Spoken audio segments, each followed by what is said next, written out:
Hey yo, what is poppin'? It's your boy Whiteout, and today we are going to be asking the question, are we dreaming? Is everything that we see around us just a dream? And what does that mean? Does that mean if anything is real? Are we real? Is this all a figment of our imagination? Is any connection we make real? Now, we're going to be watching, are you a dream of the universe? So, that is my question, right? That is my question, but I'm not sure if this video is going to answer it because maybe we are a dream of the universe. Maybe the universe is a dream in itself. I guess we are going to find out today, and we are going to get 1% smarter. Let's lock in and let's watch. Absolutely everything you think about yourself and the universe could be an illusion. As far as you know, you are real and exist in a universe that was born 14 billion years ago and that gave rise to galaxies, stars, the Earth, and finally you. Except, maybe not. You may actually not exist for real, but be the dream of a dead universe. You and everything you think exists. Crazy as it sounds, this may be an unavoidable consequence of our best scientific theories about the universe. Okay, this is a bit much. Let's start at the beginning. We need to understand three concepts for this idea to make sense. 1. The arrow of time. What distinguishes the past from the future? Put a drop of red ink into a glass of water, and you see the ink spread until it fills the container, but never the opposite. Colored water where ink spontaneously concentrates and becomes a drop at the surface again. Time always seems to flow in the direction in which the ink spreads. But if you take a microscope, all you will see will be a swarm of molecules colliding at random. There are no rules, no forwards and backwards. Every individual motion that happens can occur in reverse. But we perceive a sort of arrow of time that makes things happen in one direction. How does this phenomenon occur? Well, this arrow of time is not actually fundamental, but a matter of probability. When ink molecules spread to fill a glass, there are many different slots of space they can occupy, and therefore many different possibilities to combine them. And just like your chances of winning the lottery grow the more tickets you have, the probability that ink molecules will end up filling the glass is much higher than the probability that they'll concentrate in just one spot. So it's not that the ink forming a drop again is forbidden by the laws of physics, it's just extremely unlikely. To see it, you'd have to wait about 10 to the power of 100 sextillion years, a 1 followed by 100 sextillion zeros. If you had this much time to spare, eventually, by pure random chance, you'd see a red blob form again. Actually, with enough time, you could see any shape forming, like, for example, a small, red, soggy brain. Okay, let's move on to idea 2. 2. The far future of the universe. Our universe was born 14 billion years ago in the Big Bang. It expanded and evolved to give rise to the myriads of galaxies and things. In other words, the universe is kind of a glass of water with a lot of ink doing stuff. It has an arrow of time. But the universe is not a static glass, it seems to be getting bigger at an ever-increasing speed because of dark energy. Basically, everything in it is getting more and more diluted. In about 100 trillion years, the last star will die. Then, few interesting things will happen for the next few decillions, vantillions, and googles of years. Eventually, the universe will be a dark place fully dominated by dark energy, a rapidly expanding ball of pure space almost devoid of matter. You might think that this would lead to the ultimate death of everything, but dark energy has one last surprise for you. In a universe dominated by dark energy, space expands so dramatically that it creates a cosmic horizon around you, a border beyond which nothing will ever be able to reach you, not even light. So for every practical purpose, the universe has become a glass of finite size about 36 billion light-years wide, surrounded by an impassable cosmic horizon. Such a universe glass is basically a giant black hole turned inside out. We know that due to quantum effects, all black holes emit a tiny amount of particles, a phenomenon known as Hawking radiation. And so does our inside-out black hole. In the end, this radiation will fill the universe glass with particles again. At this point, so far in the future that giving you a number has no more meaning, we've reached the true final state. The universe has now become a closed box full of particles at an extremely low but finite temperature. But one thing about time is, can't you technically, if we're going into dimensional talk, right? Isn't the fourth dimension going through time, right? Because we're in the third dimension right now.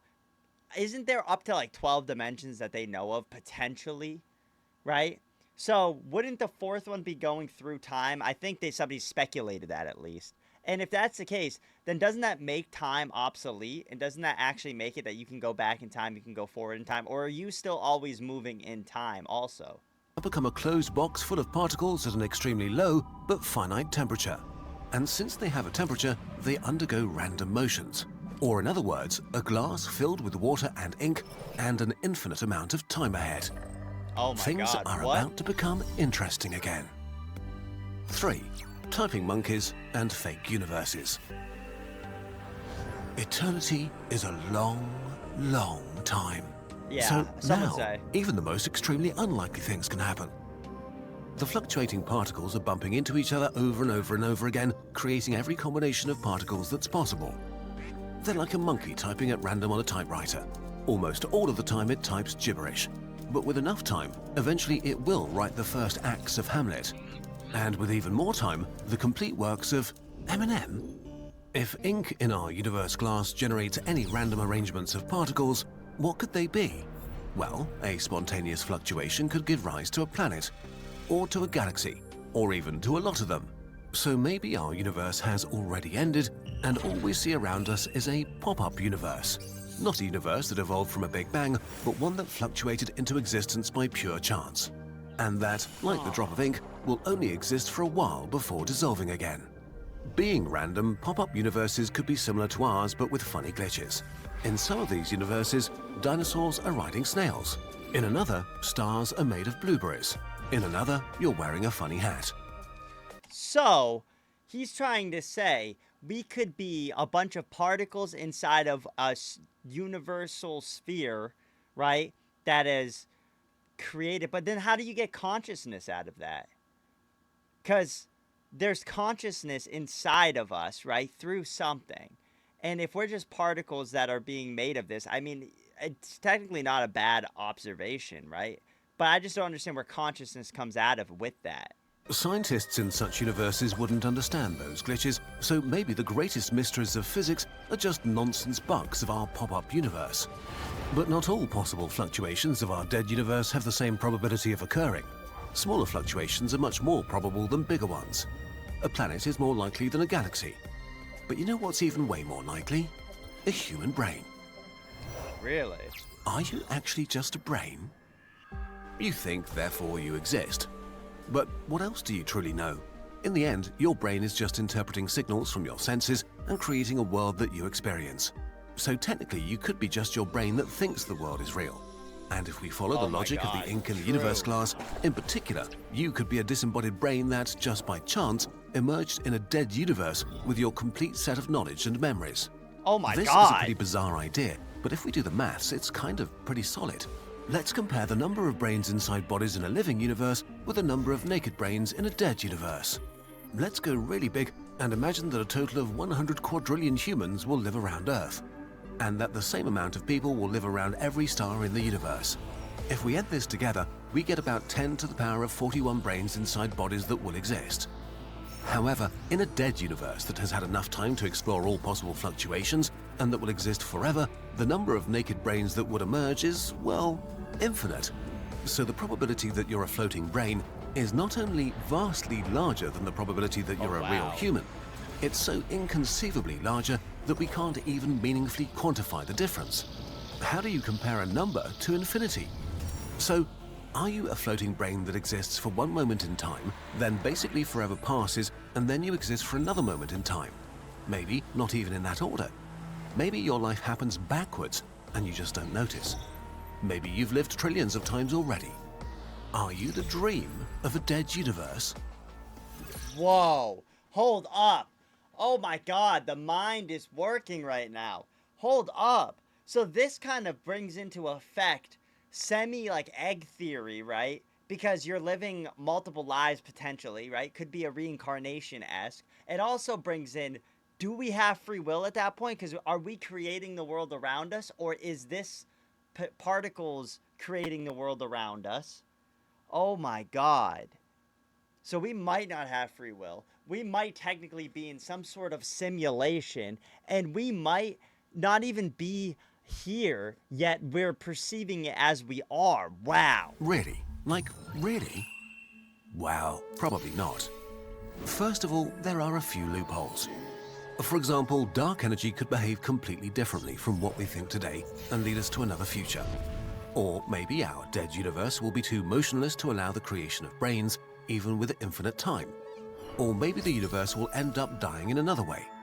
Our understanding of the cosmos doesn't have a solid enough foundation for anyone to worry if they're real or not. Loopholes aside, if you were a fluctuating brain, all the laws of physics stored in your brain would have originated at random and shouldn't bear any relation to the real world. But we just used those laws to prove that you're a floating brain. So even if you believe that you are a floating brain, you'd have to admit that you have no good reason to believe that you are actually a floating brain. Okay, so this hallucinatory trip might teach us something about our theories about the universe. But in the end, it's just a really weird exercise in what you can do with physics. An exercise of what brains and bodies are able to think about.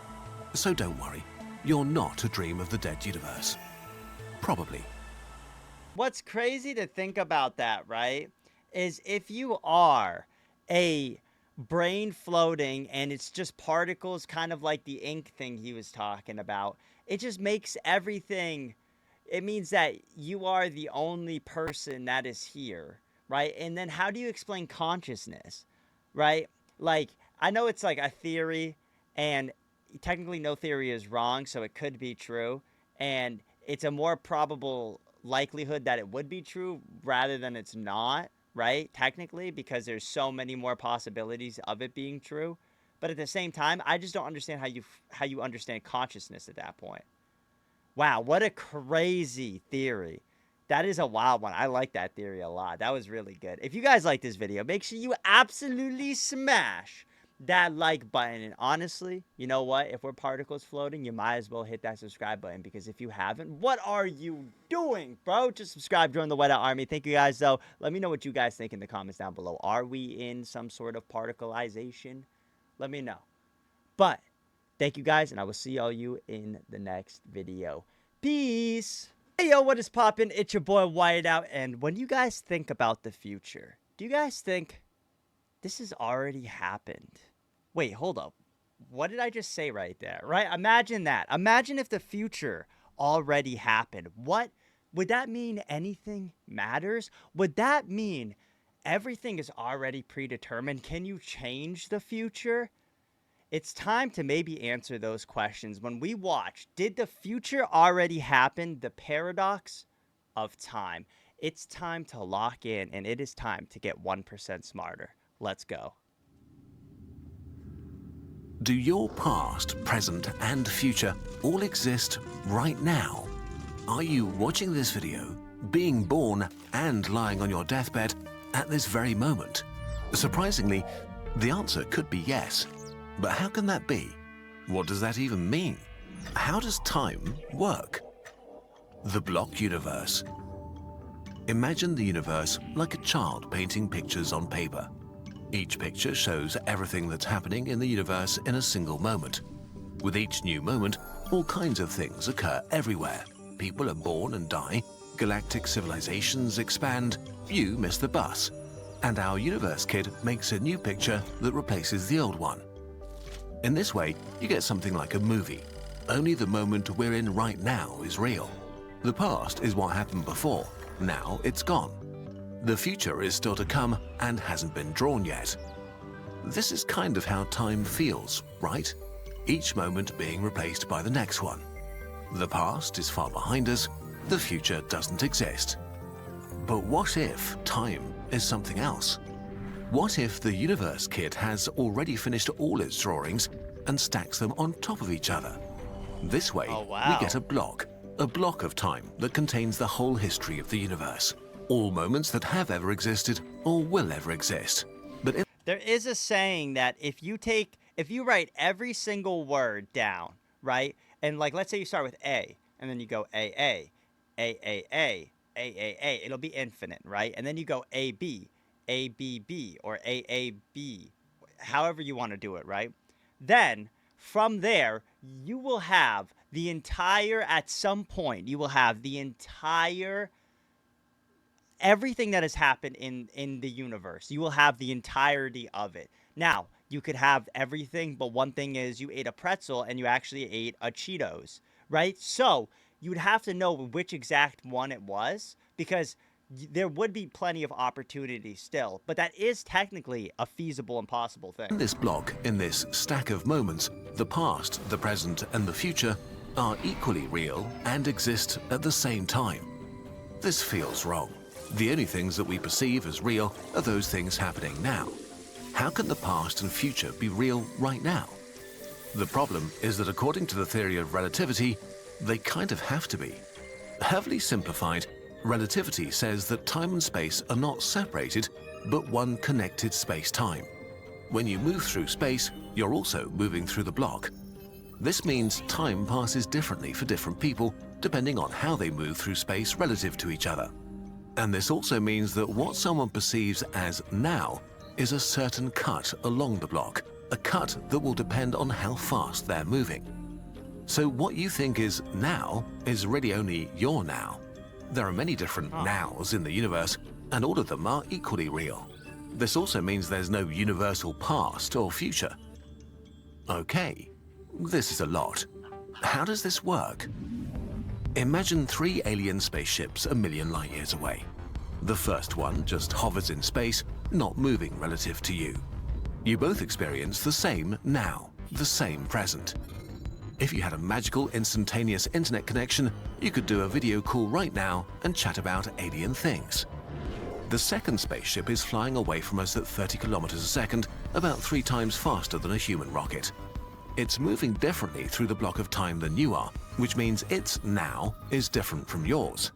With the magical internet, the aliens can talk to your ancestors in 1924, when humanity was discovering the first galaxies outside the Milky Way.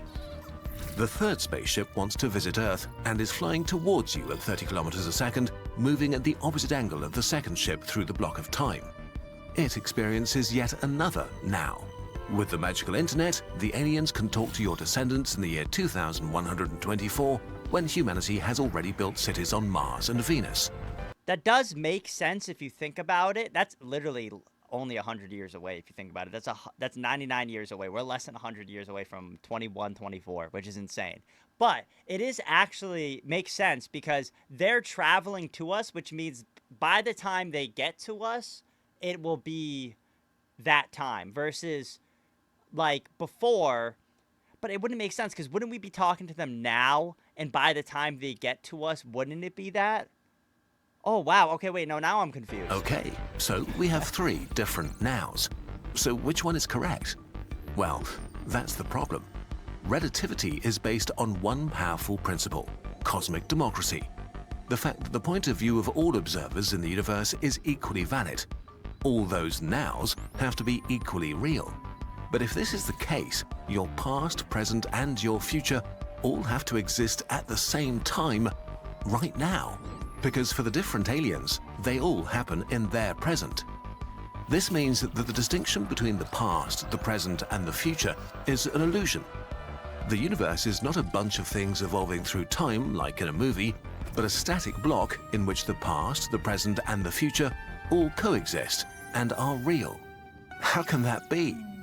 Well, think about a galaxy outside the observable universe, too far away to ever visit or see. But even if you can't get there and don't see it, it's still real. The future might be the same. But if the past is not far behind us and the future actually exists, then there is no movie. Things don't happen in the universe. The universe just is, like a frozen block of dead cosmic ice, with everything that will ever happen already written and decided. I guess that makes sense. Is the future already written? If all times coexist and are equally real, then the future has to be already written. But that's not how you experience things. It feels like you can mold your future with your decisions. It really feels like you're free to choose to stop watching YouTube to not miss the bus. But if the future is set in stone, you can't decide anything. So are your choices an illusion? Well, maybe. Maybe your free will is a mirage. And maybe you missing the bus was already predetermined at the Big Bang, so feel free to continue watching. Except quantum stuff is ruining everything again. Quantum processes can't be predicted, not even in principle. Not because we're silly and don't know how to do it. According to quantum physics, quantum particles are intrinsically random. For example, if you have a radioactive atom, it could decay at any moment, in the next second or in the next million years. We can calculate the probability that it will decay tomorrow, but no oracle in the universe will ever be able to tell you with absolute certainty if it will do so or not.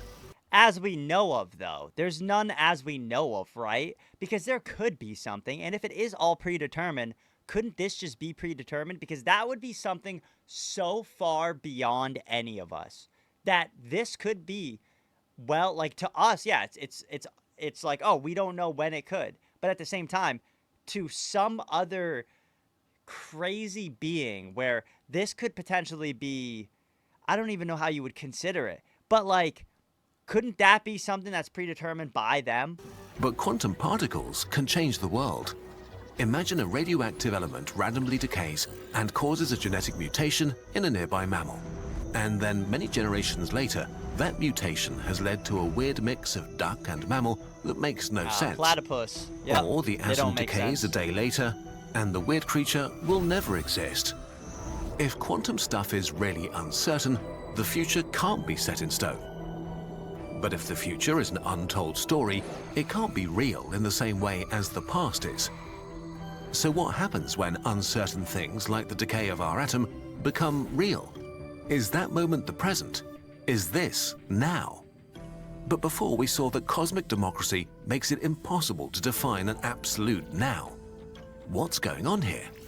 It turns out that for every individual object, you, an alien, an atom, the past, the present, and the future are always well defined. Your death will always happen after your birth, never before, and never at the same time. Now, you are clearly between your birth and your death. So, for you at least, now makes perfect sense. If we don't play tricks like going to the other side of the universe and using aliens in funny ways to find out what now means, things again start to look ordered and nice, and individual nows seem to exist. Can we do something with them? Let's return to our block universe. Maybe the block does not contain the future, and maybe we just imagined it wrong.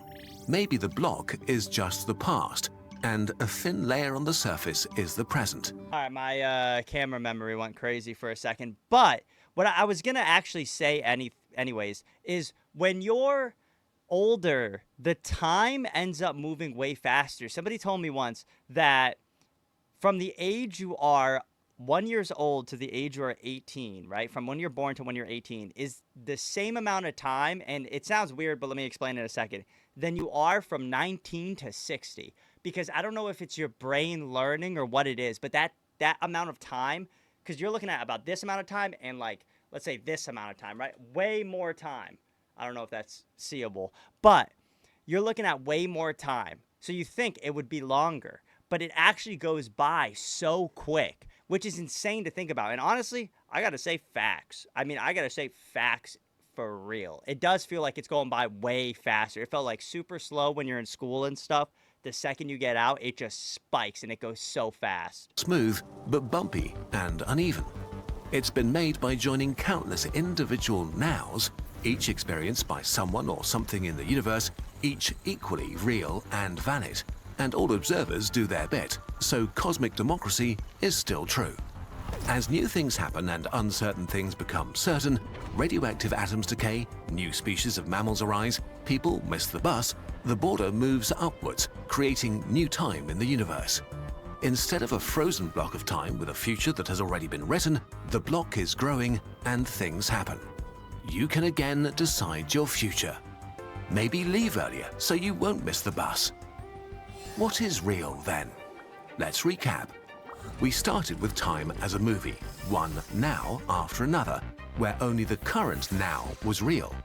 Then we found out that because of relativity, there are multiple nows, all of them real somehow, which could mean that we're living in a frozen block universe where things don't happen and you don't really have free will. And we ended up with a kind of growing block universe where time passes and the future is open. So which is correct? What is real? The present? The past? Are the dinosaurs as real as you are right now? What do the aliens on the other corner of the universe think about all this? To be honest, no one knows. What we've learned are two possibilities to describe time, but they're not the only ones. Some scientists think that the idea of now only makes sense near you, but not in the universe as a whole. Others think that time itself doesn't even exist, that the whole concept is an illusion of our human mind. I mean, that makes sense others think too. that time does exist, but that it's not a fundamental feature of the universe. Rather, time may be something that emerges from a deeper level of reality, just like heat emerges from the motion of individual molecules, or life emerges from the interactions of lifeless proteins. We could go on, but aren't you about to miss the bus? The tie back is crazy. It is insane to think about that, though. The concept... Just the advertisement at the end. So it is insane to think about, like, let's say that time itself, right, is just, like, it's not real, right? That, because, like, time in reality, is it real? Can you actually consider time? Because time is technically a man-made concept. I mean, in reality, we made time. We made the clocks. We made all of this before it was just going, right? So we're only here for, I guess you could say, a finite amount of time, right? For what I think how long humanity will last will only be like a little bit of a blip. And it's insane to think about when you think about the longevity of everything and everything else that could happen somewhere else. Like, my question was if you are, let's say you're an alien spaceship and you're coming to Earth, right? You're talking to somebody in 2124, and then you stop, right? And then would you just stop and then start talking to somebody now? And then and then let's say you start going backwards. Would you start talking to somebody before to gain the whole history? Could you use that as a sort of like spreading information? Like, could one of us go out there now, right? Go far away, talk to somebody from potentially the 1930s if we had something fast enough, right? Give them information. And would that change the course of humanity? That's my question, right? Because wouldn't that, in a sense, be time traveling? It is a crazy, crazy idea. And also, I don't know the whole, like, I don't know how to think about if it's determined or not, if everything's predetermined. Because if everything's predetermined, then can you actually change anything, right? Obviously, you wouldn't be able to. But you feel like you can change so much. Let's say you wanted to start waking up early. You wanted to start going to the gym more. You wanted to start doing, I don't know, more of anything, right? And let's say you start doing it. You feel accomplished. But in reality, if it was predetermined, then, like, it was going to happen no matter what. It's such a crazy thing because you're really not in the driver's seat at that point. You're really just going along and seeing what happens. It is really crazy to think about. Let me know what you guys think in the comments down below. But with that being said, thank you guys so much for watching. If you guys haven't already, make sure you absolutely smash that like button. And you know what? We might not know if the future already happened. We obviously knew that the past happened, right? But we don't know if the past is still there. Right now, we are living in the present, and you can live in the present one step further by hitting that subscribe button, because if you haven't, what are you doing, bro? Just subscribe, join the Whiteout Army. Thank you guys so much for watching, though, and I'll see you all in the next video. Peace. Hey, yo, what is poppin'? It's your boy Whiteout, and today we are going back. We're not time traveling, though. We are actually going back to the dinosaur age, and we are going to be figuring out how the dinosaurs actually died. That's right. Today we're going to be watching that, and I guess we're going to be figuring it out in a nutshell. Just a little pun there. But no, I mean, I thought it was an asteroid. I wonder what they're going to say, and I wonder how they're going to say this. So I think it's going to be maybe some interesting, eye-opening stuff here. It's time to lock in, and it is time to get 1% smarter. Let's go. A ruthless murder was committed. Oh, God, Someone no. killed the dinosaurs, Oh, and no. we have the murderer. Witnesses say that an Everest-sized asteroid hit Earth, devastated the planet, and caused a mass extinction. Okay. A simple, fascinating, and convincing explanation. Or is it? In the last few years, new evidence has reinvigorated an older theory pointing at a second suspect. A very slow and liquid asteroid 1,000 times bigger hitting Earth on the opposite side of the planet. Wait, what? Like the true crime channel we are, let's look at the new evidence and tell a different story that could change everything we thought we knew. Okay. The last days of a kingdom. It's time to put on our 66 thinking million caps. years ago, Earth was barely recognizable. It was the last days of the Cretaceous, one of the hottest periods in Earth's history, and much more humid. Lush jungles and woodlands covered much of the planet. Even the polar regions were home to forests of prehistoric pines and ferns. Amazing ecosystems that were robust enough to survive the many months of darkness during the polar night. Oversized animals were everywhere. Pterosaurs filled the skies. Marine lizards and long-necked monsters up to 15 meters swam in the oceans. And on land, basically everything larger than 1 meter was a dinosaur, one of the most successful animals ever to walk Earth, dominating the world for more than 150 million years. And then they were murdered. All these majestic creatures vanished in a split second of geological time. Why? Yes, it is true that around that time a big asteroid hit Earth. But was this actually what killed the dinosaurs? Or did it arrive just in time to get all the blame? Because according to some recent science, just before the asteroid struck, an ancient nightmare, older than even the dinosaurs, decided to destroy the world. Let's look at how it might have done it. So they're saying that ironically an asteroid could have just showed up right after the dinosaurs already were extinct. That is very interesting. I guess we haven't really clocked that one in yet, right? Everybody just says, oh, an asteroid killed the dinosaurs, right? But what if it wasn't an asteroid?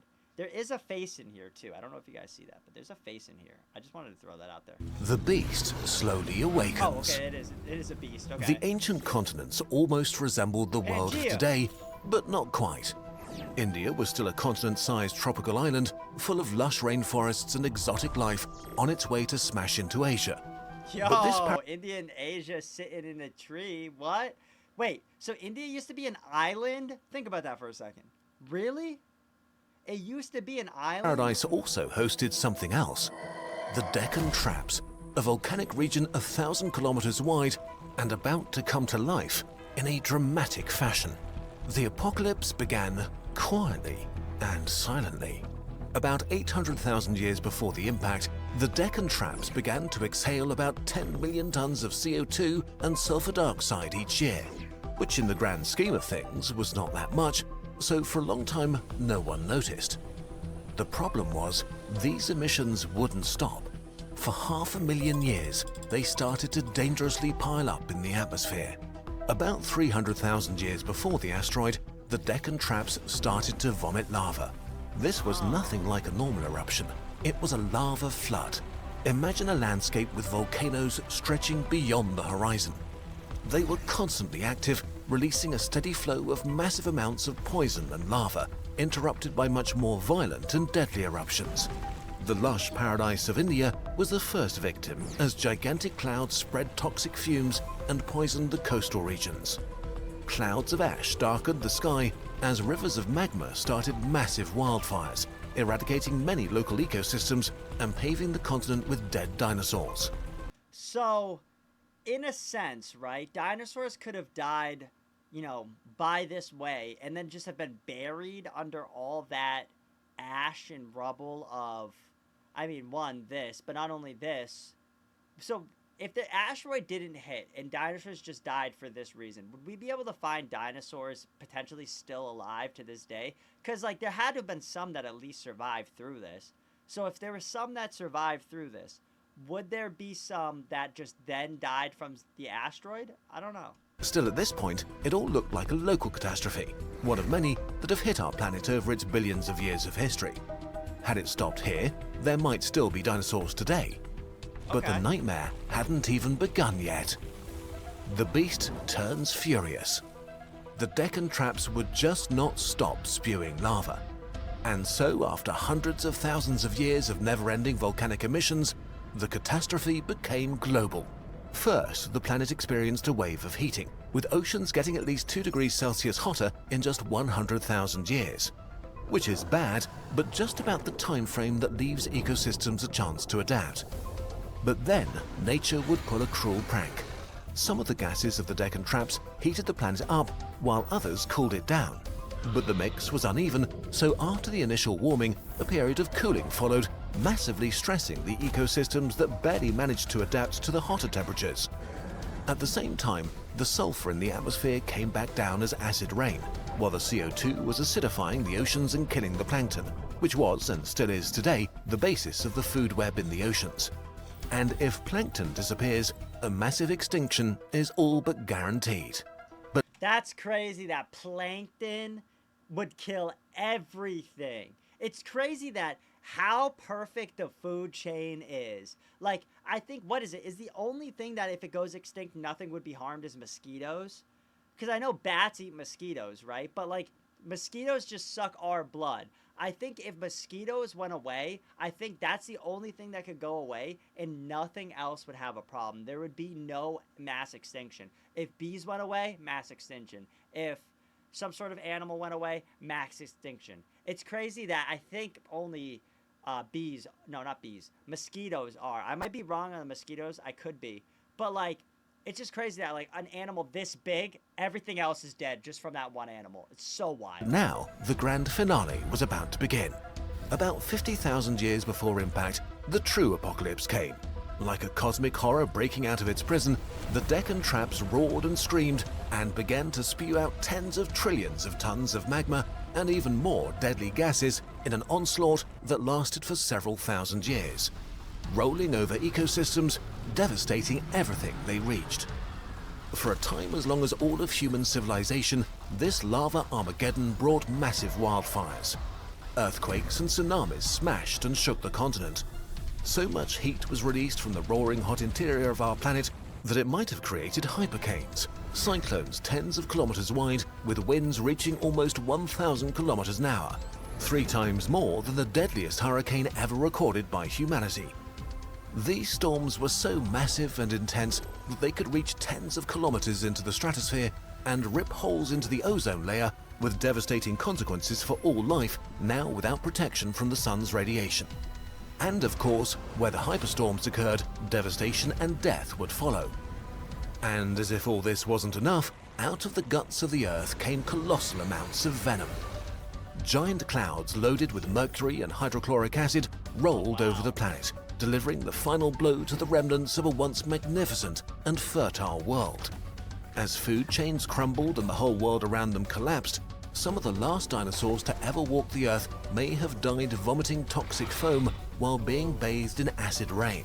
A cruel end for the members of a noble family that had ruled the world for so long. Then it just ended. The frenetic eruptions slowed down and the endless natural disasters began to fade away. But the world was changed forever. The monster had left unfathomable devastation and corpses in its wake. Even the planet's ecosystems far away were severely wounded. It was the end of a whole geological era, a murder that started slowly and then turned loud and violent. And then it happened. Like a cosmic joke, on the other side of the world, a bright dot of light appeared in the sky. And an instant later, an asteroid 10 kilometers across smashed into Earth with the power of 4 billion atomic bombs. If you want to see what this was like, we made a whole video about it. If life on Earth was like a murder victim barely holding on, this was the final blow. Just too much. After the massacre on the other side of the world, the Deccan traps went on expelling tens of trillions of tons of deadly gases for another 800,000 years, making sure the devastated planet stayed covered in poison.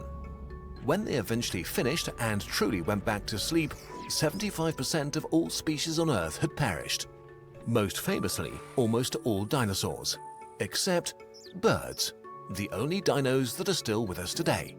Their stunning beauty and diversity are a shy reminder of how majestic and wonderful their larger cousins must have been.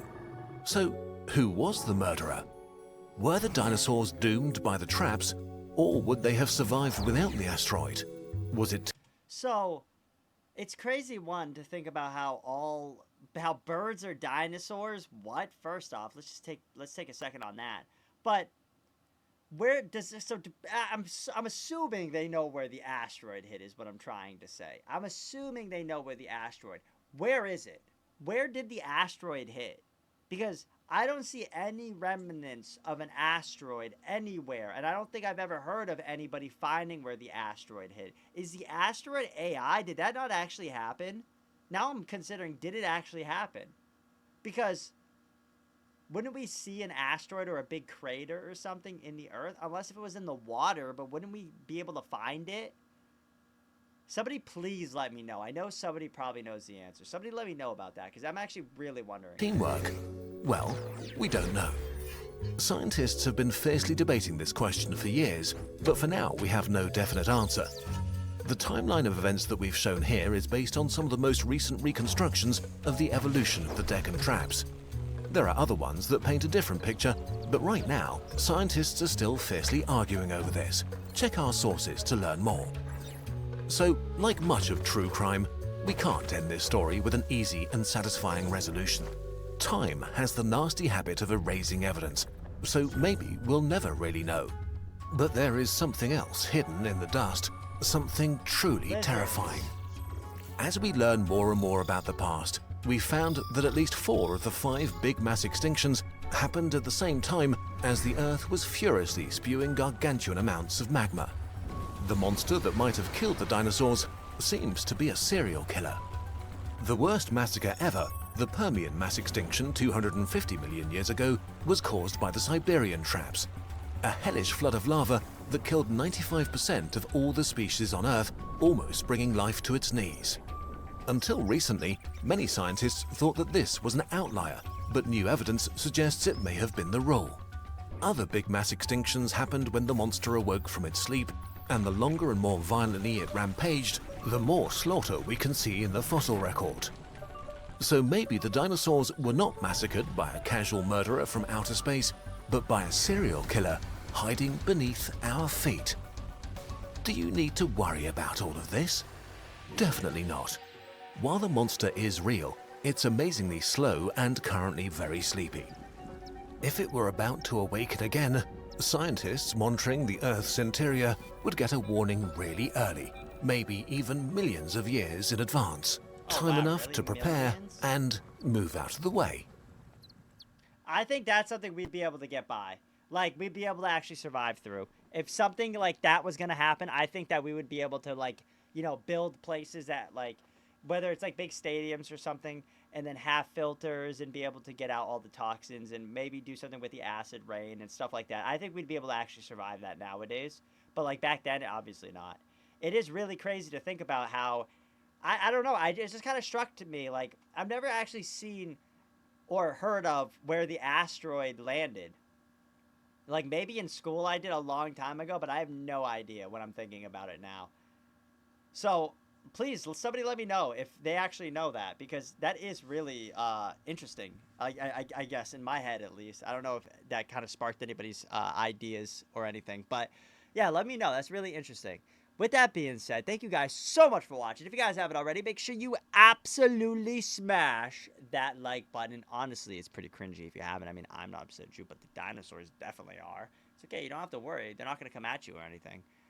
Unless you don't hit that subscribe button. So you might as well hit it to save yourself from a potential dinosaur or attack on volcanoes and such. I didn't want to sound crazy right there. Because if you haven't, what are you doing, bro? Just subscribe, join the Whiteout Army. Thank you guys so much for watching. I'll see you all in the next video. Peace. Hey, yo, what is poppin'? It's your boy Whiteout. And when you think about the past, what do you think about? I feel like it comes to everybody's mind. It's the dinosaurs, right? You got to think about the dinosaurs. And, you know, it depends on how far you're thinking in the past, but I feel like if you keep telling them to think further, it comes down to the dinosaurs. And when we think about dinosaurs, what do we think about them? Because all we see is the bones. And are the bones even correct? We don't know. I mean, they're around each other, so they could potentially be, but what if it ate some bones? I don't know, you know? So today we're going to be watching what dinosaurs actually looked like. It's time to lock in, and it's time to get 1% smarter. Let's go. The past is a vast and mysterious land that begins at the Big Bang and ends in the present, expanding with each passing moment. It's the home of everything that came before, the key to understanding our present. Here, we find the most amazing creatures to ever roam our planet. Hundreds of millions of species so diverse that our imagination cannot do them justice. Unfortunately, the past carefully guards its secrets. While there are a lot of things about the past we know, there are way more things we know we don't know. And worse, there are probably even more things we don't even know that we don't know about. Yeah, it's true. That is very true, actually, thinking about it. There's probably so much we don't know that we don't know. Like, it's insane. Think of the wonder of life. We now recognize about 1.5 million eukaryotic species, but there may be as many as 10 million alive today. And although we are adding some 15,000 new species to our collective knowledge each year, the vast majority of life on Earth is still undiscovered. This is just what is around today.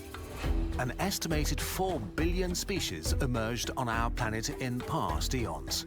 That's crazy. But at least 99% of them died out way before humans spoke the first words. The vast majority of all the different species that ever existed are so utterly deleted that they have become part of the unknown part of the past, lost to us forever. Or are they? Could we use science and imagination to glimpse a shadow of the unreachable past? Let's start with what we do know.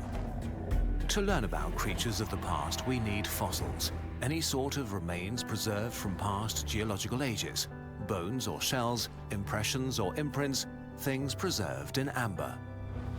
The totality of all fossils on Earth is called the fossil record, and it's the most important window on the past we'll ever have. For a dead animal to fossilize, a number of things must go just right. The right environment, timing, and conditions. And then the fossil needs to survive for millions or hundreds of millions of years, and then get back to the surface, and then be discovered before natural processes dissolve it. So it is kind of a miracle that we have what we have, and know what we know. What if in the past, right, I'm going to throw a theory out there, let me know what you guys think about this. What if in the past, there was, like, some sort of species that lived off of photosynthesis, right? They didn't have bones, but they could move. Think of like a flower person, right?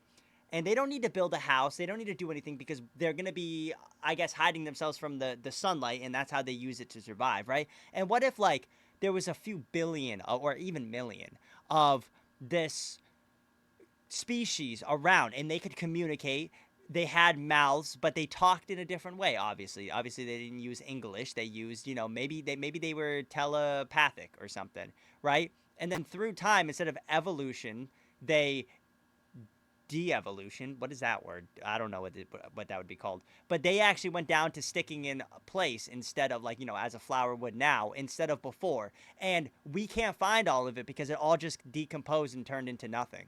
Think about something like that, because there could be like some sort of thing like that could have happened, and we just have no idea, and we never would have an idea about that. But did I just cook right there? Let me know. Take the dinosaurs, since they were one of the largest and most successful groups of animals for some 165 million years, and are also a lot of fun to animate.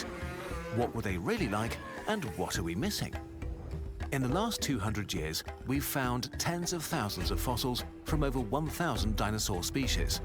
Lately, we've entered a golden era of discovery, and about 50 new dinosaur species are discovered each year, expanding what we know and what we know that we don't know about them, which is amazing. But it also makes us aware of all the things lost to the past forever. Imagine if we took all the animals that lived in the last 50 million years and randomly chose 10,000 individuals from 1,000 species to fossilize. Think about all the things that would be missed or that seem too weird to be true. Like the giraffe, a yellow animal with brown patterns that looks like a horse, and an antelope had a baby with a long neck and 2 tiny hairy horns. How many dinosaur giraffes were there? Animals so weird and selected for ecological niches so specific that evolution molded their bodies very absurdly. Today they might seem made up to us. We know a lot of species are lost forever just because of the environment they lived in.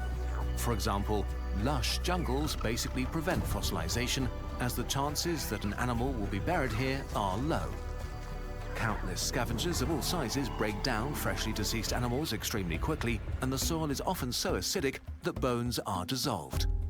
They had a dragon on that, and there is actually like proof. I mean, not really proof, but dragons have been around for so long. If you think about it, like they've been in stories, they've been in like really famous paintings and such. Is that just something that people had that just they thought was normal back in the day? And like dragons were real? Because I feel like dragons, even vampires, if you think about vampires, vampires have been around forever. I mean, what, like, I don't even know the oldest vampire story nor dragon story. So could these have been like different species of human slash reptile that have, or lizard people, you know? Hey, I said it. But could these be like different species that actually existed back then that just maybe faded out? I mean, do vampires fade out, or do they actually just live forever?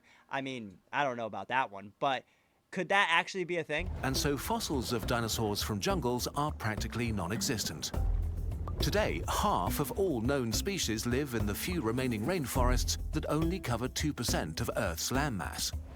Millions of years ago, when dinosaurs roamed Earth, jungles covered much more of the planet. So, besides some insects and other small animals trapped in amber, there should be millions of species that emerged and vanished without leaving any trace. Trapped deep inside the unknown unknown. But just in general, biology trips us up. Look at your body. It's mainly squishy, gooey, soft stuff, which does not preserve well. What remains the longest are the crystallized parts of your bones, and so most dinosaur fossils are bones or teeth, usually fragments, not entire skeletons. This means that almost all boneless or shellless animals are practically wiped from the fossil record. If we take a look at the stunning diversity of weird animals like worms, jellyfish, and slugs alive today, we can only speculate what we are missing.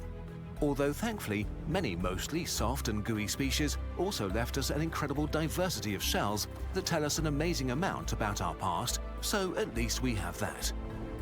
Still, when we think about all the boneless species that may have existed in the last 500 million years, even our best attempt at imagining them falls short. That's what I was saying earlier. But it's not like reimagining something based on its bones is straightforward, and so the way we envisage what dinosaurs actually looked like has changed a lot in the last few years.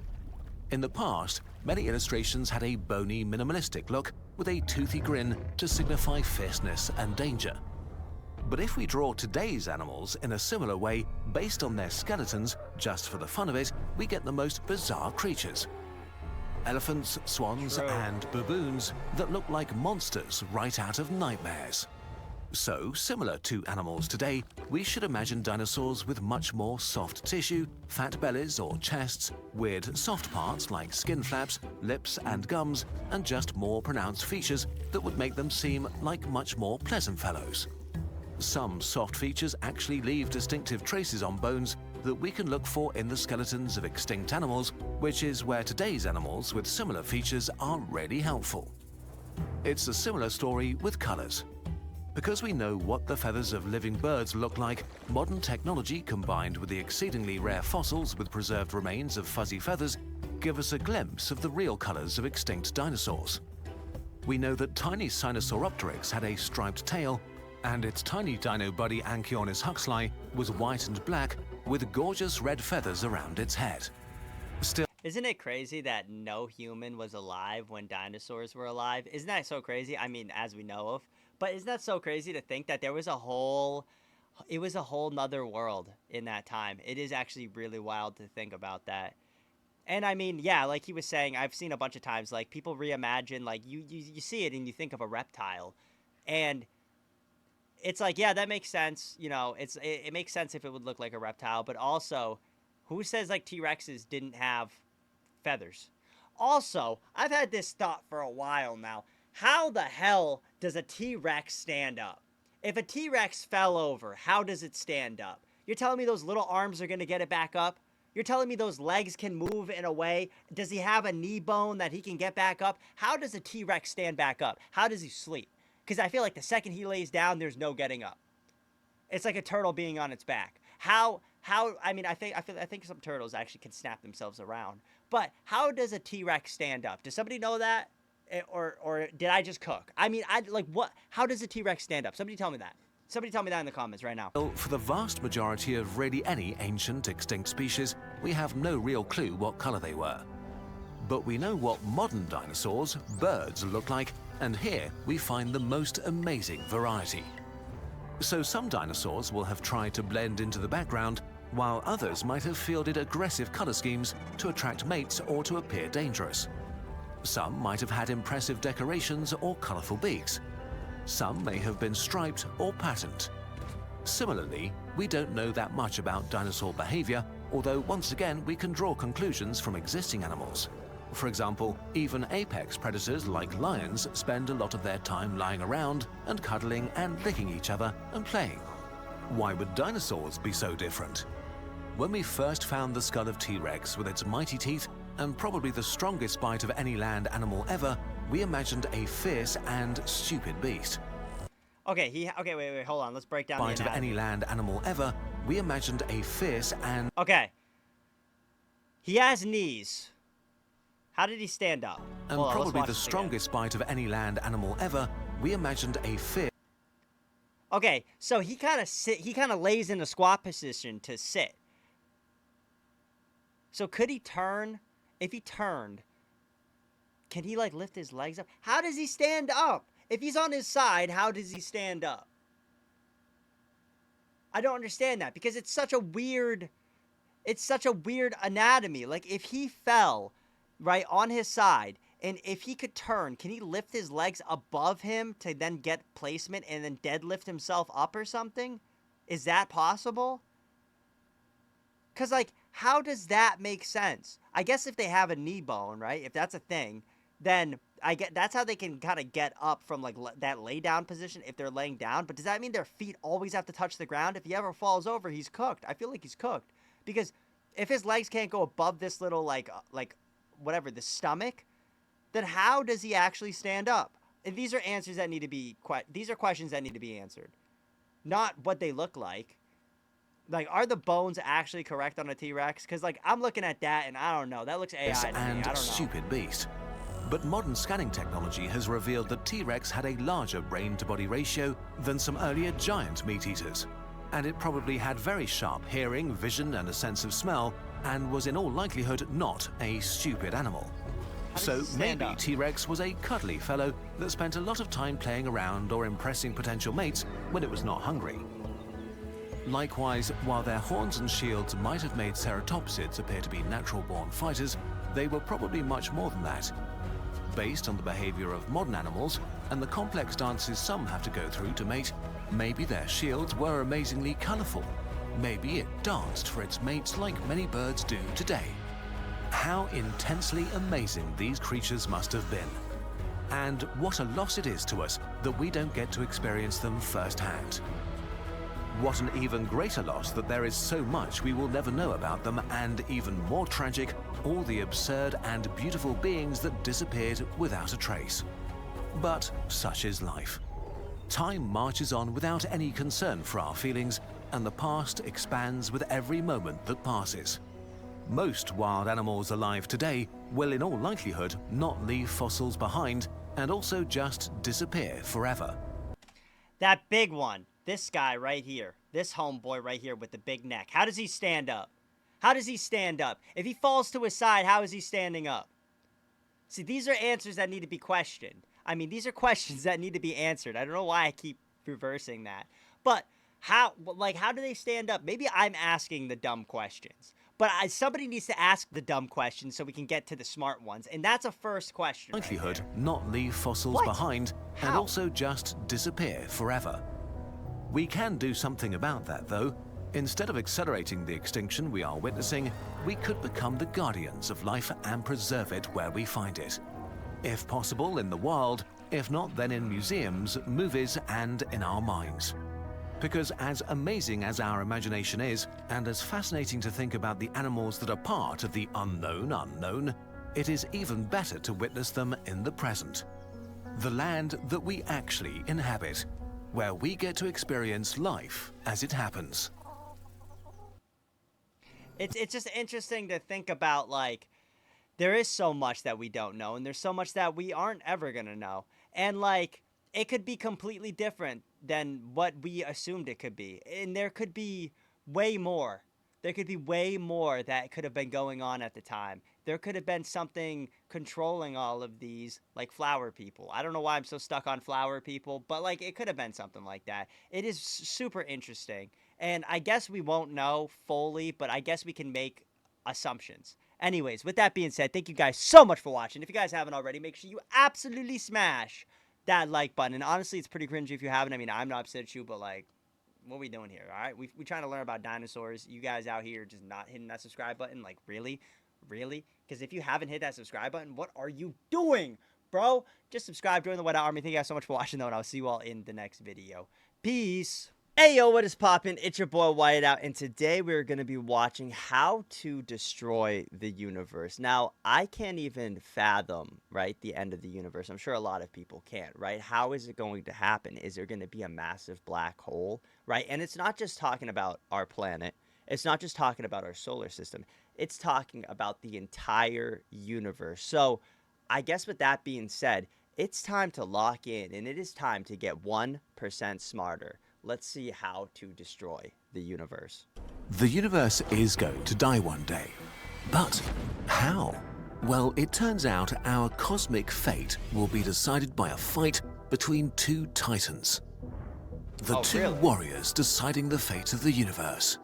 Our universe was born 14 billion years ago in the Big Bang and has been expanding ever since. For some reason, new empty space is being created out of nothing between galaxies. Space itself is becoming bigger. Will it go on forever, or will it stop one day? Today, we think the universe is at the mercy of two cosmic demigods fighting for dominance. The first one is all the stuff in the universe: galaxies, gas, dark matter. While they're very different, they just want to do one thing: get together. Matter is attracted by matter, pulled together by gravity. And gravity also pulls on the universe as a whole, slowing the expansion that started at the Big Bang. Our second warrior is empty space. While it seems, well, empty and powerless, empty space has an intrinsic energy. We don't really have an idea what this energy is or why it's there. It's really a placeholder that fills a blank in our understanding of reality. But it's got a cool name: dark energy. Dark energy pushes things apart. A sort of anti-gravity that accelerates the cosmic expansion. So, we have all the matter in the universe pulling in, and empty space infused with dark energy pushing out. Whoever wins will kill the universe in fun ways. But who will win? It all depends on the mysterious dark energy. Will its strength stay the same? A common assumption just because it keeps our models simple? Or will it get weaker? Or will it get more powerful over time? 1.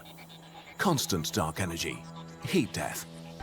If the strength of dark energy stays constant, it will win the war. Since space is growing, matter is getting more and more diluted, like sugar in a cup being filled with more and more tea. But as the universe expands, new empty space is created, which brings more dark energy, which pushes everything apart even more, which creates more empty space, which makes the universe grow even faster. It makes it grow faster, and it makes the matter weaker because now there's smaller pieces of matter scattered. So that does make sense. I mean, is dark energy something that's real, right? I mean, in reality, is it something that is real? Because like you see TV shows, you see like all these futuristic type movies and stuff, and they use dark energy to be able to go through the universe, right? So is there a way to actually use this dark energy to our benefits where we can actually go space travel in the future? I mean, is that ever going to be a thing? Are we ever going to be able to do something like that? A feedback loop that will make the universe expand at an exponential rate. Every 12 billion years or so, it will double in diameter forever. But while dark energy is winning the war, matter is winning at least one battle. At short distances, it can keep things together. Local galaxy bubbles can overcome the push of dark energy. In a few billion years, our local group of galaxies will merge into a gigantic ball with trillions of stars. That's insane. It will soon become our last view of the cosmos. All other galaxies will be pushed away by the expansion. For us, it will look like the rest of the universe is rushing away, until in a few 100 billion years, we won't see other galaxies at all. We'll be alone, surrounded by a seemingly infinite dark void. In about 100 trillion years, all the stars of our supergalaxy will have died out. All gas that could create new stars has been consumed, and no new gas can come in. The galaxy will be dark and filled with stellar corpses. Over quadrillions of years, white dwarfs and neutron stars will slowly cool until becoming truly dark, turning off the last lights of the universe. All structures, big and small, will slowly dissolve.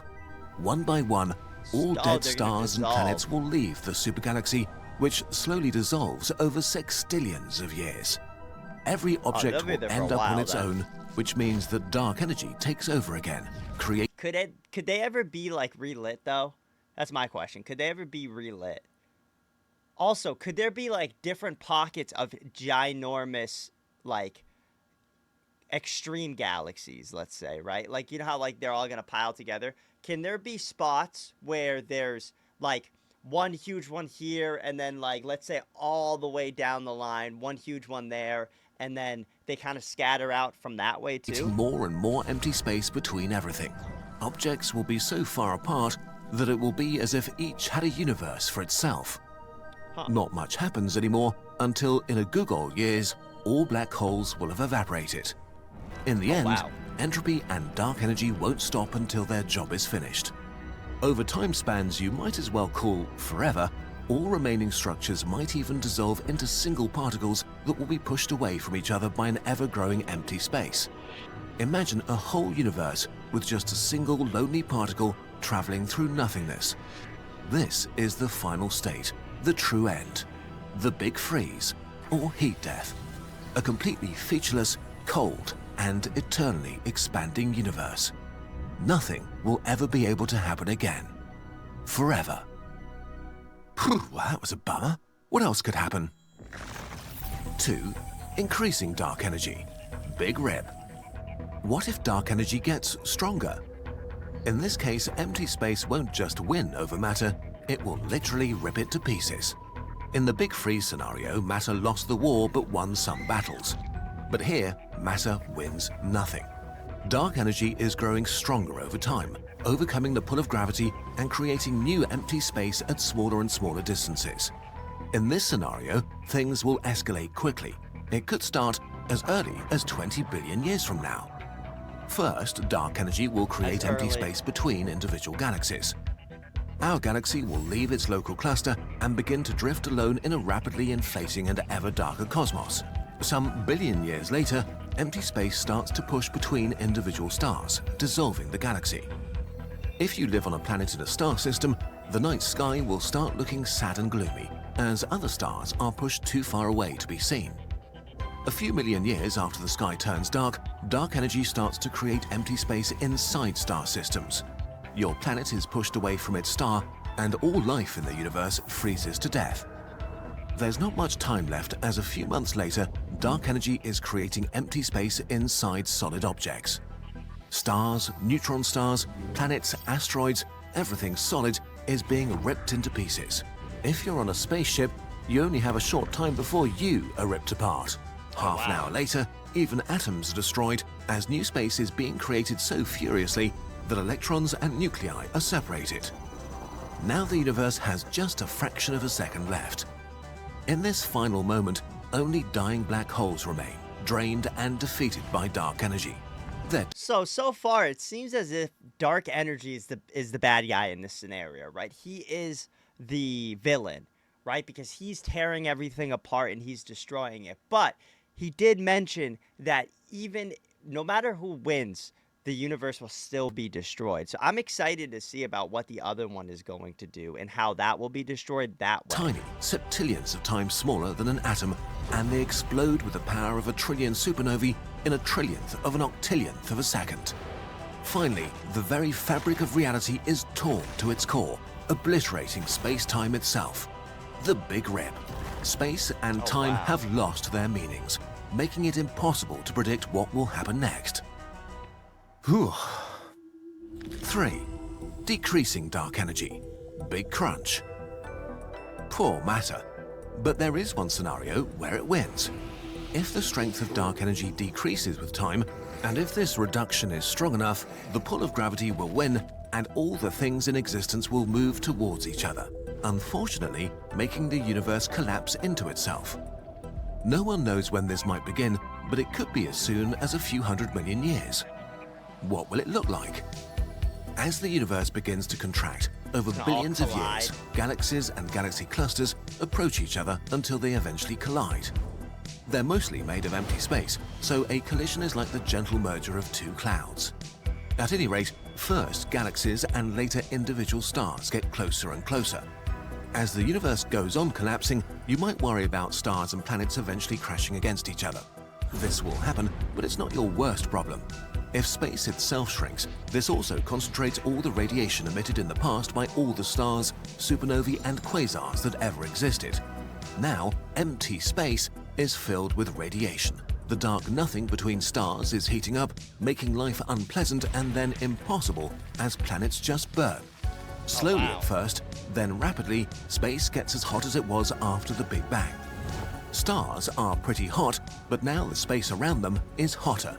They're literally boiled from the outside. As the universe collapses into itself, all galaxies and all stars merge into a single ball of hot plasma. The Big Crunch is complete. From here on, there are two possibilities.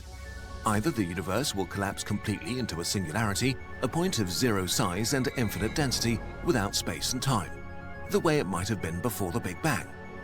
Or the universe could bounce back, restarting the cosmic expansion, creating a new baby universe. That's what I was thinking. Somewhat poetic, really. Everything died, but everything is reborn. But to be clear, we have zero evidence that this has happened before or will in the future. So what will happen? Most scientists think that dark energy will stay constant, so the likely fate of the universe is heat death, eternal cold, and utter boredom. Which seems sad, but has a huge upside. In this scenario, we get to have the universe for the longest. It gives us trillions of years to expand, jump from star to star, maybe even from galaxy to galaxy. We might even find a way to keep consciousness around forever. We don't know. So we just have to wait and see, and make the most of the amazing universe we have right now. It is really interesting to think about, like, a battle like that, right? Because when you think about it in general, like, you think that we're just gonna, like, I mean, we're not gonna be around, right? I mean, everybody alive right now is most likely not gonna be around for that to happen. So it's kind of interesting to think about what is the best scenario in that circumstance, actually? Would it be the first one if it all expands and then it turns into one super galaxy? Would that be? Or would it be, I was thinking potentially it all being crushed down and then it's the Big Bang again, right? It collides everything to the Big Bang again, and then it kind of all just starts at a recycle period and it's just all going again. And then maybe we're all just living the same life, or maybe it's like a semi-reincarnation, right? Because who knows what happens after we die, right? So let's say in a circumstance of it being like a reincarnation thing, then you can get reincarnated into a whole new life, right? And then there is always consciousness, or maybe there is no such thing, right? So it's like, it is really interesting to think about, because it's like, if you sit there and from either way, right? No matter what, the universe is dying. It just depends on the time span of it. Is it going to die by this dark energy pushing everything away, making it cold and freeze over and fade out into dust? Or is it going to end in fire? I mean, which way sounds better? It is very interesting to think about. And I mean, it's something we're never going to have to worry about, but it is definitely something to, open up the brain and I guess consider. With that being said, though, let me know what you guys think in the comments down below. Let me know if you guys are in agreement, or let me know if you guys have any other theories of your own. But thank you guys so much for watching. If you guys haven't already, make sure you absolutely smash that like button. And honestly, it's pretty cringy if you haven't. I mean, I'm not upset at you, but like, we're out here figuring out how the universe is going to end. You might as well be along for the ride. And to do that, all you have to do is hit that subscribe button. Because if you haven't, what are you doing, bro? Just subscribe, join the Whiteout Army. Thank you guys so much for watching. I will see you all in the next video. Peace.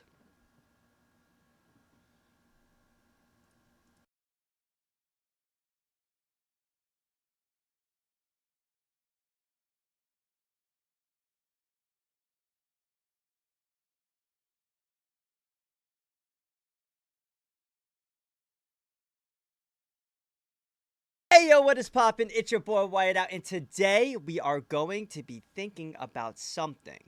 What is that exactly? We're going to be thinking about taking the sun, not the moon. I know some people think the moon, you know, because of the minions and stuff, but no. We're going to be talking about moving the sun. Where are we going to move the sun, right? Are we going to just kick it out? We kind of kicked Earth out in the last video, or how? How can we even do that? And today we're going to be watching how to move the sun. Stellar engines. It's time to lock in, and it is time to get 1% smarter. Let's go. Nothing in the universe is static. In the Milky Way, billions of stars orbit the galactic center.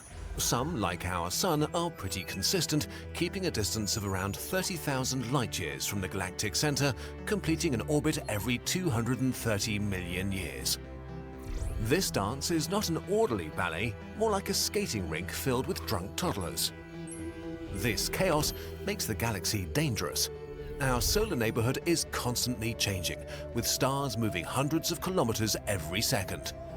Only the vast distances between objects protect us from the dangers out there. But we might get unlucky in the future.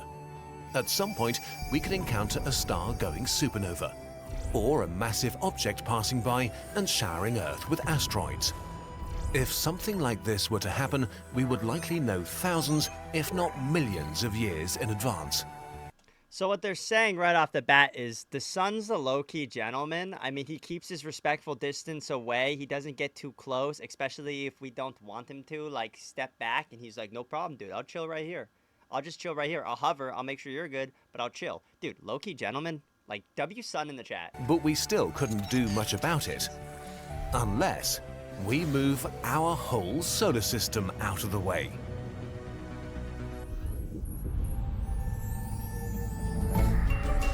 Okay, so we're gonna move the solar system. They said sun, but... To move the solar system, we need a stellar engine, a megastructure used to steer a star through the galaxy. It's the kind of thing that might be built by an advanced civilization with Dyson sphere-level technology that's thinking about their future millions of years ahead of time. But how do we possibly move the hundreds of thousands of objects in the solar system? The good news is we can ignore all of that. We only need to move the sun. All the other stuff is glued to it by gravity and will follow it wherever it decides to go. Yo, that's there fire. are lots of ideas about what a stellar engine might look like and how it would work. We've picked two grounded in our current understanding of physics that could be built in theory.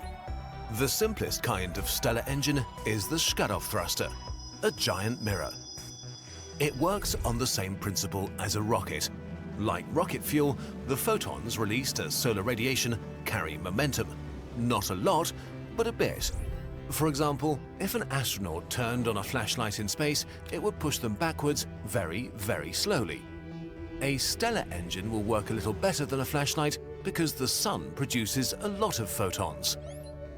The basic idea of the Scutoff thruster is to reflect up to half of the solar radiation to create thrust and slowly push the sun where we want it to go. In order for the Scutoff thruster to work, it must be kept in the same place, not orbiting the sun. Who's making a breast cup that's going in the sky? Well, who's doing it? Dyson? He's over here talking about Dyson. You're talking about the Air Wrap? The Air Wrap company's going to try to do this? I mean, I get it, you know, what was it? Yamaha makes motorcycles, and they also, you know, decided to make pianos.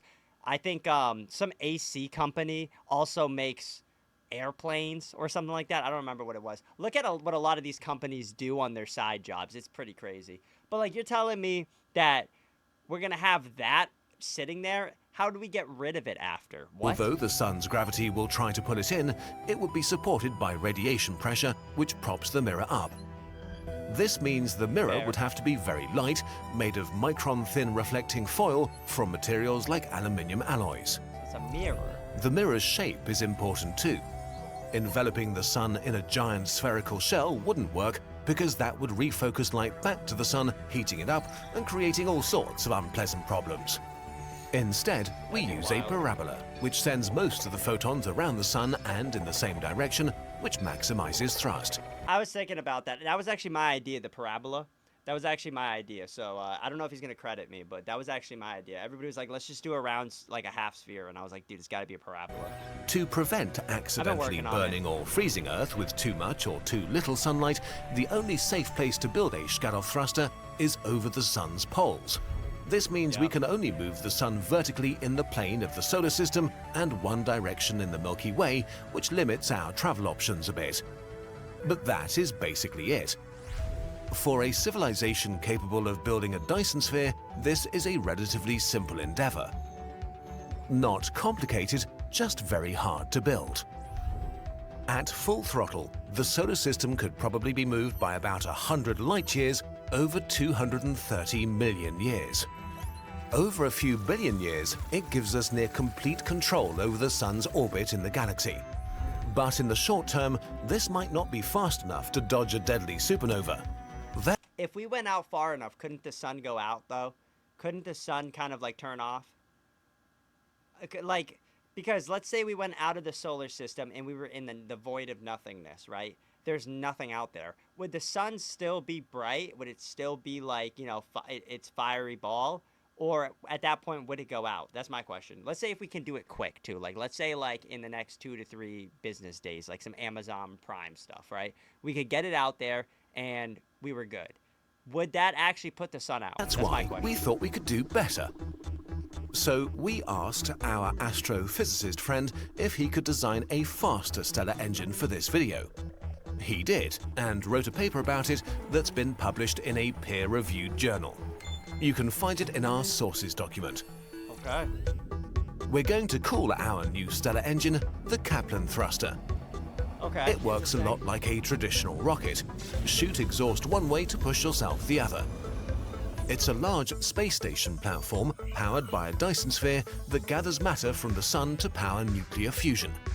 It shoots out a very fast jet of particles at nearly 1% the speed of light out of the solar system. A second jet pushes the sun along like a tugboat. The Kaplan thruster requires a lot of fuel, millions of tons per second. To gather this fuel, our thruster uses very large electromagnetic fields to funnel hydrogen and helium from the solar wind into the engine. The solar wind alone doesn't provide enough fuel though, and that's where the Dyson sphere comes in. Using its power, sunlight can be refocused to the surface of the sun. This heats small regions to extreme temperatures, lifting billions of tons of mass off the sun. This mass can be collected and separated into hydrogen and helium. The helium is burned explosively in thermonuclear fusion reactors. This is all too smart. Bring me back to the mirror. Bring me back to the mirror, for real. Somebody's gonna build this. We have mirrors nowadays. All you gotta do is just put paint over something that's shiny enough and we're good. You need all this when all we need is a mirror? I mean, that's kind of embarrassing, scientists. Jet of radioactive oxygen at a temperature of nearly 1 billion degrees is expelled and becomes our primary source of propulsion from our stellar engine. To prevent the engine from just crashing into the sun, it needs to balance itself. To do this, we accelerate the collected hydrogen with electromagnetic fields using particle accelerators and shoot a jet back at the sun. This balances the thruster and transfers the thrust of our engine back to the sun. In as little as 1 million years, this engine can move the sun by 50 light years, more than enough to dodge a supernova. At full throttle, the solar system can be completely redirected in its galactic orbit in 10 million years. But wait, won't we use up the sun this way? Fortunately, the sun is so massive that even billions of tons of material will barely scratch the surface. In fact, this megastructure will actually extend our sun's life, since lower mass stars burn slower, keeping the solar system inhabitable for many more billions of years. Whoa, so that even With a Kaplan thruster, we could turn the entire solar system into our spaceship. For example, by orbiting backwards in the galaxy and colonizing hundreds or thousands of stars as we pass by them. It may even be possible to escape the galaxy entirely and expand beyond the Milky Way. Stellar engines are the kind of machines built by civilizations thinking not in terms of years or decades, but eons. Since we know that our sun will die one day, a stellar engine could allow the far future descendants of humans to travel to other stars without ever having to venture into the terrifying dark abyss of interstellar space. That's so cool. Hold up. Until we build a stellar engine, we're adrift and subject to the whims of the galactic sea. We may not like where it leads us. Maybe our descendants will set sail and become an interstellar species for millions of years to come. So you're telling me that we could sit there and become an intergalactic solar system? Or not solar system, but yeah, solar system. You're telling me we could become an intergalactic solar system and all we have to do is try a little bit? Dude, that's so easy. But like, think about that for a second. We would be able to last longer. We'd be able to actually space travel. And when you think about a spaceship, right?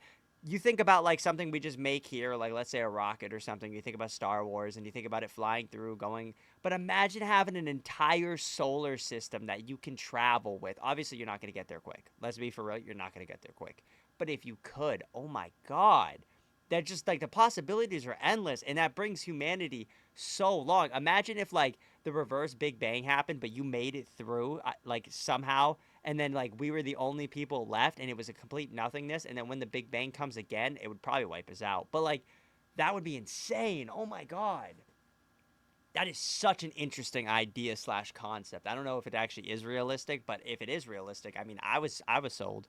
I was sold. I'm not going to lie. You know, I'll bet some money on it. That is crazy. If you guys have any ideas or any thoughts or any comments, let me know in the comments down below. But with that being said, thank you guys so much for watching. If you guys haven't already, make sure you absolutely smash that like button. And honestly, it's pretty cringy if you haven't. I mean, I'm not upset at you, but like, do you want to help move the sun or not? It's pretty simple. Do you want to? If you do, hit that subscribe button, because if you haven't, what are you doing, bro? Just subscribe, join the Whiteout Army. Thank you guys so much for watching, and I will see you all in the next video. Peace. Hey, yo, what is poppin'? It's your boy, Whiteout, and today we are asking the question, are you the center of the universe? Literally, are you the center of the universe? Think about it for a second. Does everything revolve around you? Are you narcissistic? Is it just something that, you know, potentially could be a thing? Nobody will know. But today we might find the answer. It's time to get 1% smarter. Let's lock in. A 3-story building is about 10 meters tall, 6 times bigger than you. In the opposite direction, 6 times smaller than you, you get things like a cute squirrel, about 27 centimeters small. It's like Goldilocks. So the building is just as big relative to you as you are to a squirrel. You're in the middle. It's easy to understand. In fact, you are in the middle of everything in the universe. Let's go on a fantastical journey together to the small and the large and see if it's really true. An A320 is 37 meters long. The roofer's hummingbird is around 7 centimeters. Both of these flyers are 23 times bigger or smaller than you, and both fly intercontinental distances. The tiny bird migrates between Alaska and Mexico. If the hummingbird were the same size as the jet, it would circle the Earth 85 times every year. Dinoponera, the largest ant in the world, is about 55 times smaller than you. Their small colonies have around 100 individuals, but no queens. Instead, they ruthlessly compete for status within the nest, which can reach 1.2 meters deep. If humans lived like Dinoponera, we'd be building towers of over 25 stories filled with offices and ruthlessly competing for status. And we do that. Wait. The deadliest and most annoying insect in the world is the mosquito, 235 times smaller than you, while on the other end, the Empire State Building is about that much larger than you. Kind of unimaginable how something this small creates so much devastation for something that big. We're getting to the borders of human perception now. Like coarse grains of sand about 3 millimeters, 550 times smaller than you. You can feel their shape and roughness between your fingers, and if you focus, see them individually. We mix them into concrete that can hold up the tallest towers ever built, like the 828-meter tall Burj Khalifa that's 500 times larger than you. Wait a minute. So a grain of sand is the opposite amount to the exact point as the Burj Khalifa? You're saying that the what? Are you for realsies? If you were that tall, people would be as small to you as grains of sand in your hand. No way! Be gentle. Anything smaller or bigger, and it becomes hard to grasp. A medium-sized city like Lisbon is about 6,000 times larger than yourself and permeated by a network of highways, roads, and alleys. On the other end, about 6,000 times smaller than you, are your small arteries permeating your whole body. Actually, you're in the middle between your network of blood vessels and the network of a city like Lisbon. What? If you think of a city as a living being, you find more and more parallels. That's just a blood vessel, too. We haven't even gotten to an atom yet. Oh my god, no way. A small alley is as small to the city as an arteriole 0.1 millimeters wide is to you. Your tiniest capillaries are to you what the pipes bringing water to homes are to Lisbon. Going further, 100,000 times smaller than you, we reach a typical skin cell about 30 micrometers in diameter. A neutrophil is half as big, and one of your red blood cells is merely 7 micrometers. They are as small to you as you are to the entire Tokyo metropolitan area, the largest urban area in the world spanning over 160 kilometers. You are so incredibly big, filled with so much complexity, so many different moving parts. Or are you just a cell in the human civilization's superstructure? Are you both? Our steps are getting larger and larger now. Germany is around 875 kilometers from north to south and the 4th biggest agricultural exporter in the world. Rhizobia is a nitrogen-fixing bacteria up to 3 micrometers long, and without it, that sort of agricultural production is impossible. So we have a country and a bacterium depending on each other, and you are in the middle, both being roughly 550,000 times larger or smaller than you. What about the whole Earth? Insane. It's about 12,700 kilometers in diameter. We're on Earth now. We are on Earth now. Oh my god, we said screw the rest of the countries. We're on Earth now. No way. We're gonna be the center. Oh my god. About 7.7 billion times larger than you. On the other side of the scale is Corynebacterium, as little as 0.3 micrometers across, living on your skin and eyes along with 100 billion other bacteria. Nah, I don't more think than it's 10 on mine. times more than there are humans on Earth.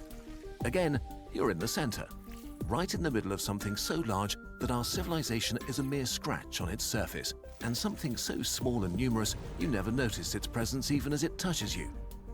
Does that make you feel small or big? From here on out, your brain is breaking a bit. 4 times wider than Earth is Neptune, a cold blue gas giant 49,500 kilometers wide.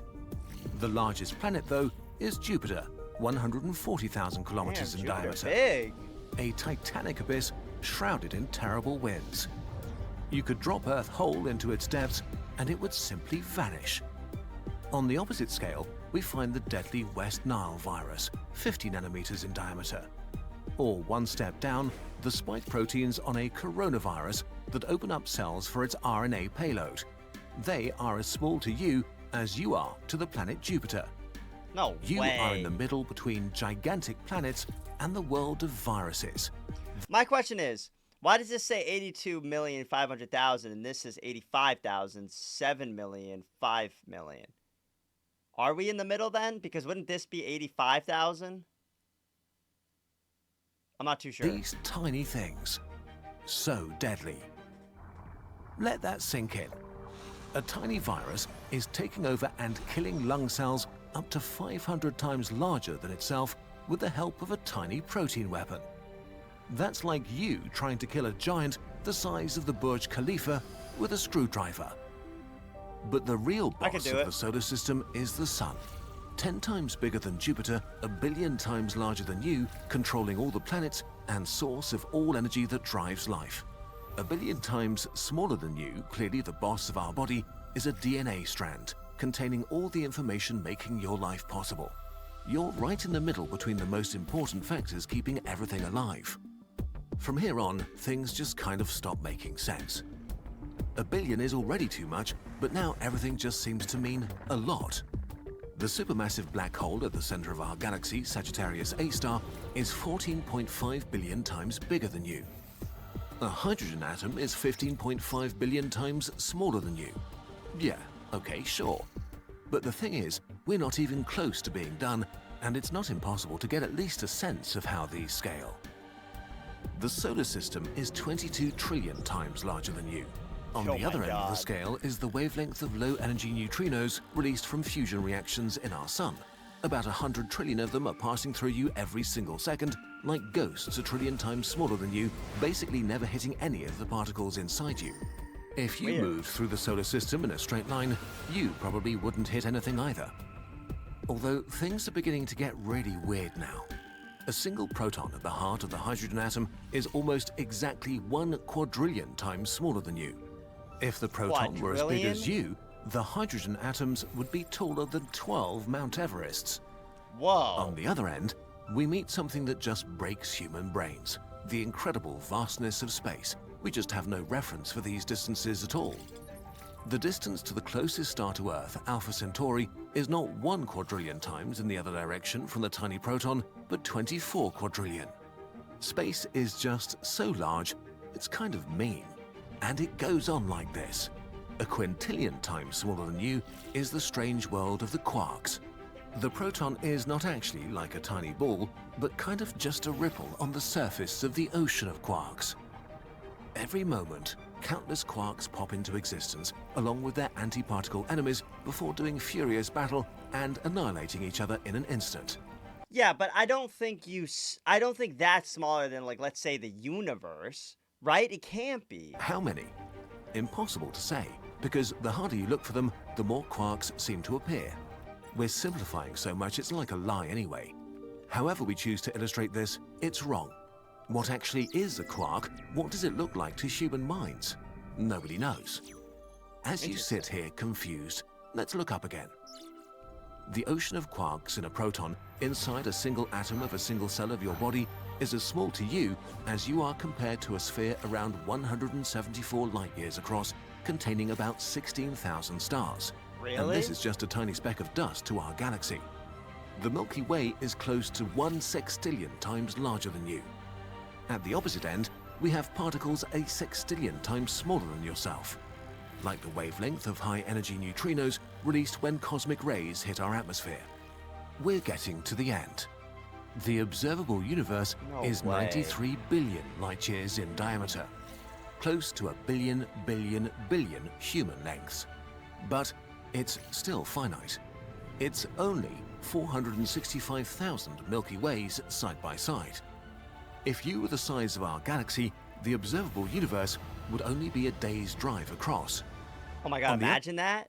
Imagine that you could just drive around the universe. You'd be like Galactus. At the end of that scale, we have the tiniest particle ever detected.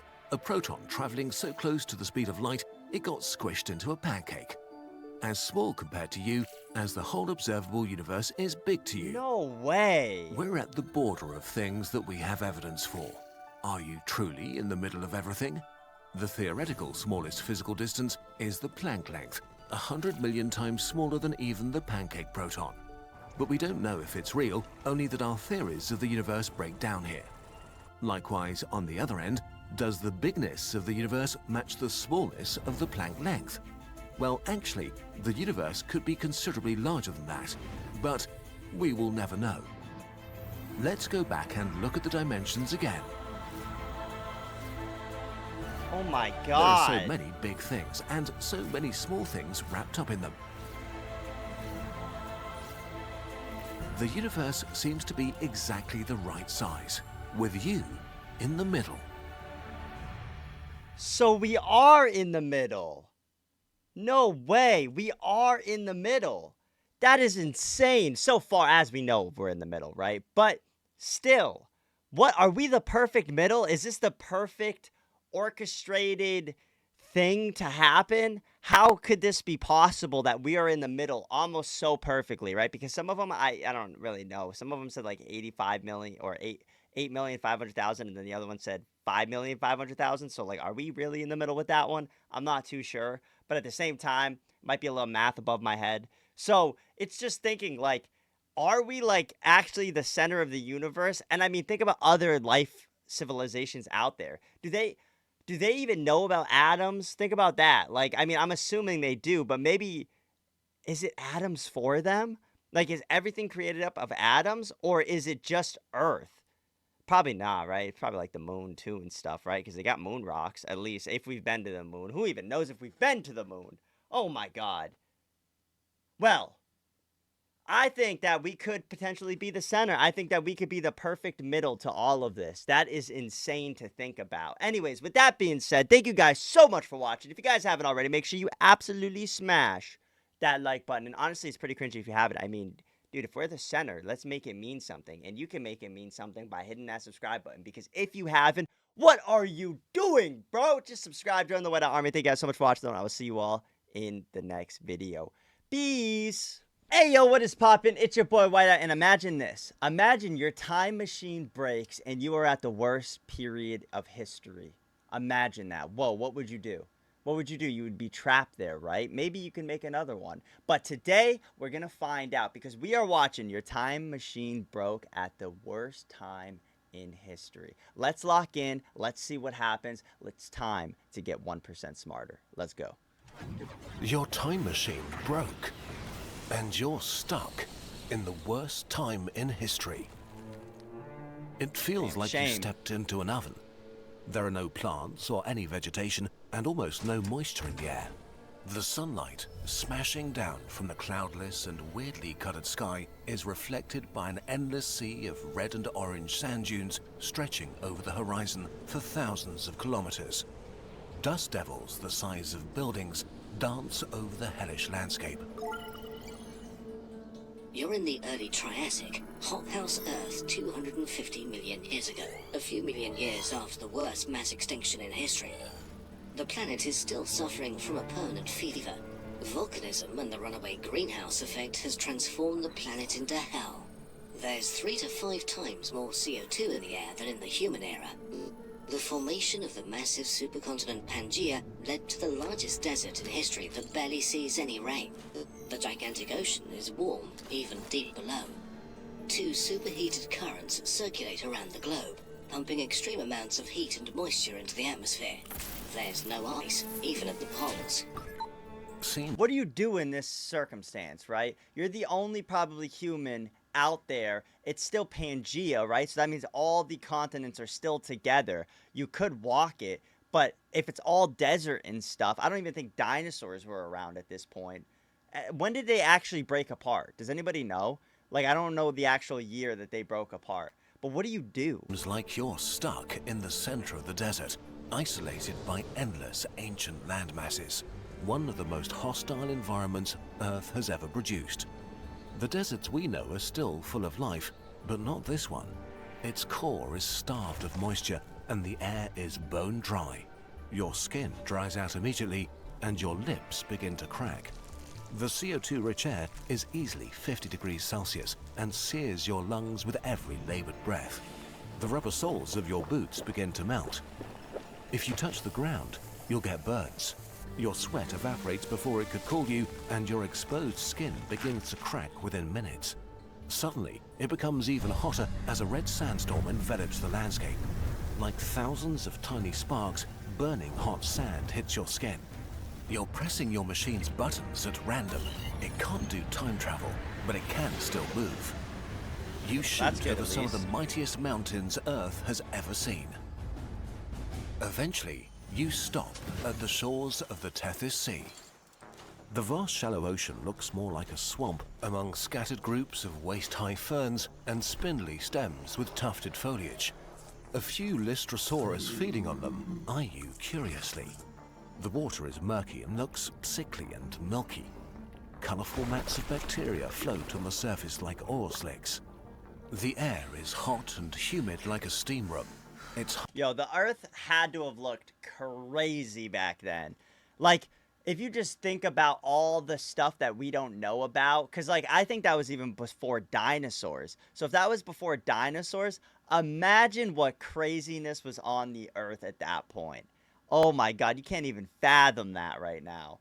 What do you guys think was actually on the Earth back then? Do you think that there was an ancient civilization like us right? We watched that in the last video. Let me know if you guys think that. You know, if you haven't watched it, go check it out. But do you guys think it's something like that? Or do you guys think it's like, you know, potentially just like large insects maybe? Like imagine like a spider the size of like, I don't know, like a house? God, I don't even imagine that. That would suck. Hard to breathe, and your sweat can't evaporate and cool you. Even the water can't give you any relief. It's as hot as a freshly run bathtub. This hot ocean can't hold much oxygen, especially in deeper layers. Bacteria and bivalves are the only species that thrive here. The waves move almost sluggishly through this thick bacterial soup. Wouldn't you When be dead they like break, right away? they leave behind a glistening, iridescent film. Each wave that hits the shore releases a mist that makes your eyes and throat burn, carrying the rotten egg stench of hydrogen sulfide up from the oxygen-starved depths. So you're just being tortured. Barely conscious from the heat and smell and CO2, you look at the horizon. A storm is building unlike any you've ever seen. The hot ocean feeds it endless energy, and with no continents to slow it down, it will dwarf the fiercest hurricanes of your time. You're doomed. Your broken time machine jolts and screeches. Something's happening.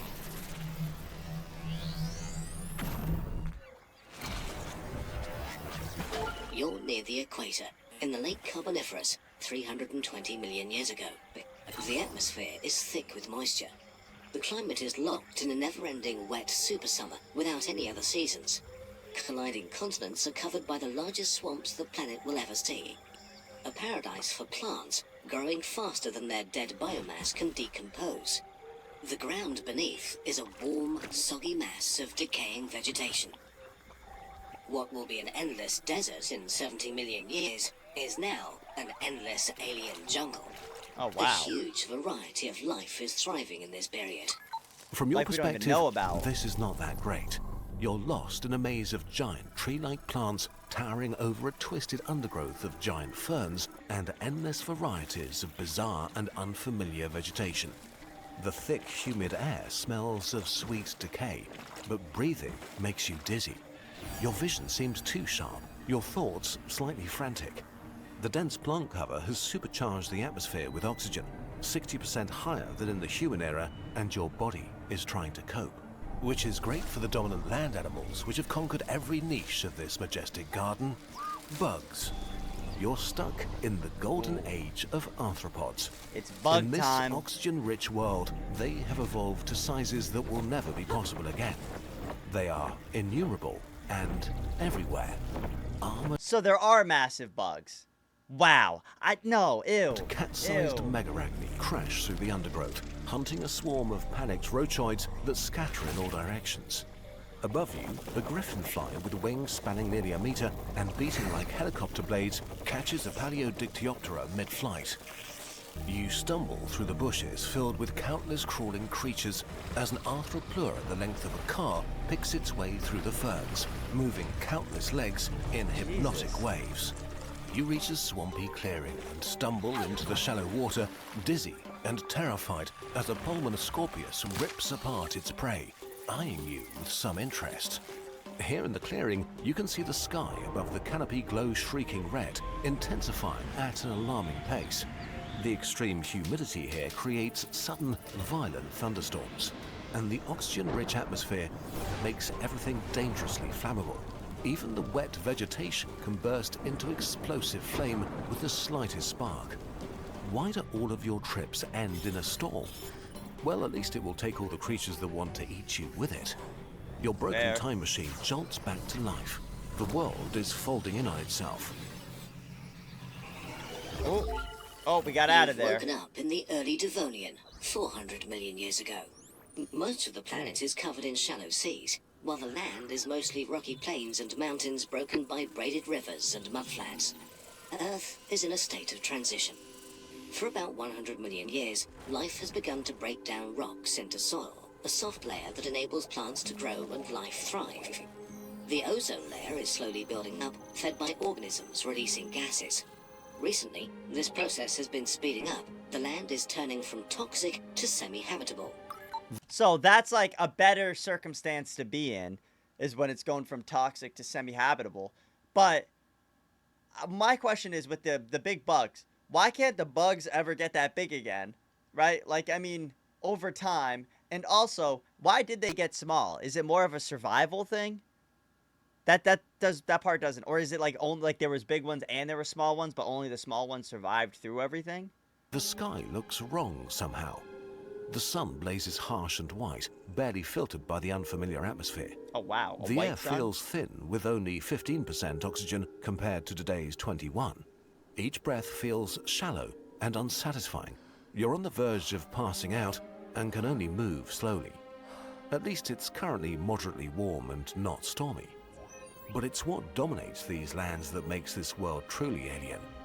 Reaching up to 8 meters into the sky are massive obelisks of fungal prototaxites.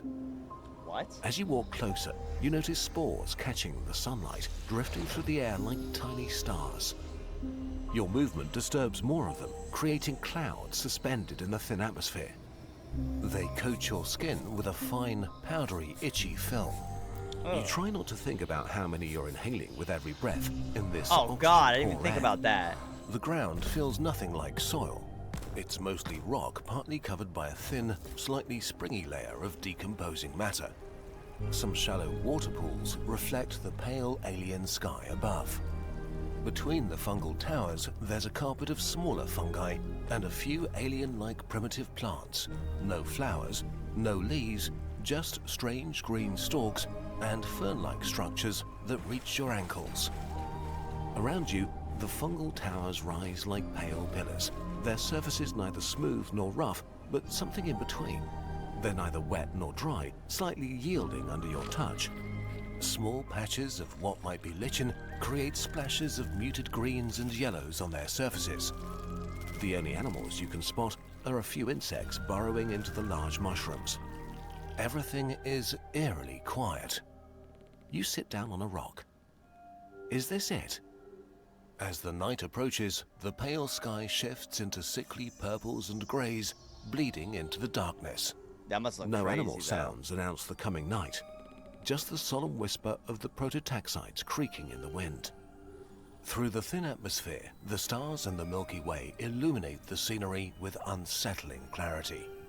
The fungal towers loom as pale shapes against the starlit sky, their silhouettes seeming even more wrong in the darkness. You are utterly alone, a time traveler lost in an alien world. I mean, yeah, at that point, the world is literally just an alien playground. You know nothing that's around. I mean, would there be any sort of creatures? Or is this like after they all have gone extinct? But even if they've gone extinct, wouldn't there still be some, like maybe in the water or something? Your time machine sputters. What now? Oh, teleporting again. Looks like the time machine worked. Looked like we got back out, which is good. But very interesting to think about it. Like, imagine like if you got stuck back in that age, what would you even do? Like, I know a lot of people would end up just probably not even being able to survive. I mean, would you be able to survive how the Earth is back then? Probably not. I mean, with the oxygen and with all the toxins that are floating through, I'm surprised some of the bugs even survive. That's crazy to think about. It is wild to think of how far the Earth has come over billions and billions of years. Like, it's insane to think about it that way. But anyways, with that being said, thank you guys so much for watching. If you guys haven't already, make sure you absolutely smash that like button. Honestly, it's pretty cringy if you haven't. I mean, if your time machine ever gets stuck, now you know what to do. Now you know what to do. So, you can repay the favor by hitting that subscribe button. Because if you haven't, what are you doing, bro? Just subscribe to the Whiteout Army. Thank you guys so much for watching, though, and I'll see you all in the next video. Peace. Hey, yo, what is poppin'? It's your boy, Whiteout. And I saw this video pop up, and it intrigued me. Because I don't understand what it means. But the video is called Why Your Brain Blinds You for 2 hours every day. Now, I'm confused on what this means. Does this mean we forget about 2 hours? Is it talking about sleep? But we sleep more than 2 hours. So it must be while we're awake. So we're going to lock in today. We're going to figure out, I guess, why our brains blind us for 2 hours every day. It's time to get 1% smarter. Let's lock in. The world you see is not real. You're not living in this very moment that you're experiencing, and nothing is like it seems. It turns out your brain constructs your reality as you're experiencing it. It edits your memories as they happen. It lives in totally different time spheres and tells you a story about the world that feels real, what's going on, and who's really in control of your life. The gap between reality and you. Vision is maybe our main source of information about the world, but in reality we don't really see that much. Only a thumbnail-sized area of your visual field is in high resolution, while the rest is out of focus. If it doesn't feel like this, that's because it's made up by your brain, using a pretty neat trick. Each second, your eyes make 3 to 4 sudden jerky movements, saccades of 50 milliseconds, focusing from one point to another, scanning your environment to get different sharp images that your brain then edits together. During a saccade, your brain shuts down your vision so you don't see a wild motion blur. This means that each day for around 2 hours, you're completely blind. If you could actually see what your eyes see, it would look something like this. Brrr, brrr. Instead, your brain fills this time with its best guesses of what happened during the blackness. But it does way more. It turns out that you're not really experiencing time correctly. What's really happening when you're stirring milk into a cup of coffee? As the spoon hits the ceramic, light reflects off it and hits your eyes after 1.3 nanoseconds. The ceramic vibrates and creates a shockwave of air molecules that travels to your ear in 1.2 milliseconds. Heat is picked up by fibers in your fingers that send a signal to your brain in 50 milliseconds. 3 very different inputs, all processed in your brain at different times. You don't experience them separately, but as one smooth, simultaneous and connected moment. Your brain takes a moment to process and then invents a reality, a present moment that's not real. What you feel is now is in fact a selectively edited version of the past. You really only consciously experience the world 0.3 to 0.5 seconds after things happened. So everybody's lagging? Is that what he's trying to say right here? Everybody's lagging? Wait a minute. So I can kind of understand the whole vision thing. I can kind of understand that, you know, you don't really see too much. I guess you can get that. I mean, I don't understand it fully, but it's kind of like your brain is piecing together certain things that aren't happening. What? Because, like, I'm pretty locked in, I feel like, when I'm awake. I'm pretty locked in, like, you know. What? So we're blind some of the time? So when you're driving and you blink 3 times in your home, you just kind of piece together what happened? I'm so confused. Except this is also not really true. Because your brain is editing time and space way more than that. Your brain is and it makes decisions completely out of your conscious control. You're living in the past. No. Future. No. A made-up future. Your present, what you experience right now, is kind of the future. Imagine for a second that you're a table tennis pro. In pro table tennis, balls whoosh around at 25 meters per second, which is pretty fast, so let's slow down time. Light passes from the ball to your eye in nanoseconds, is converted into electrical impulses that reach your brain to be processed after 100 milliseconds. Meanwhile, the ball travels 2.5 meters through the air, the length of the table. If your brain showed you the past, where the ball was 100 milliseconds ago, it would hit you before you could react. So, instead, your brain takes its location, speed and direction and calculates where the ball should be in the future by the time the information reaches you, and then it creates a fictional version of it. This is what you see in your fake present, a fake ball that's somewhere else. But you don't need to just see the ball, you want to smash it back hard. If you acted now and started swinging your arm, you'd miss by a mile. Things are just too fast. So before the ball even touches your opponent's bat, your brain starts predicting where it will likely be in space after they hit, based on the other player's posture and your table tennis experience. But as it can't be sure if it will be correct, it prepares multiple different responses. Maybe the ball will be here, or even here.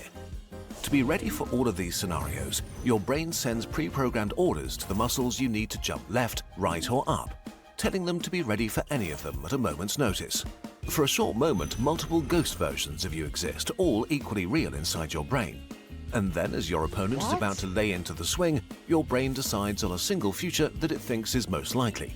There's no way this is real, right? There's no way there's ghost versions of you Because, like, wouldn't you be thinking about that? Maybe not. How does your brain work now? What?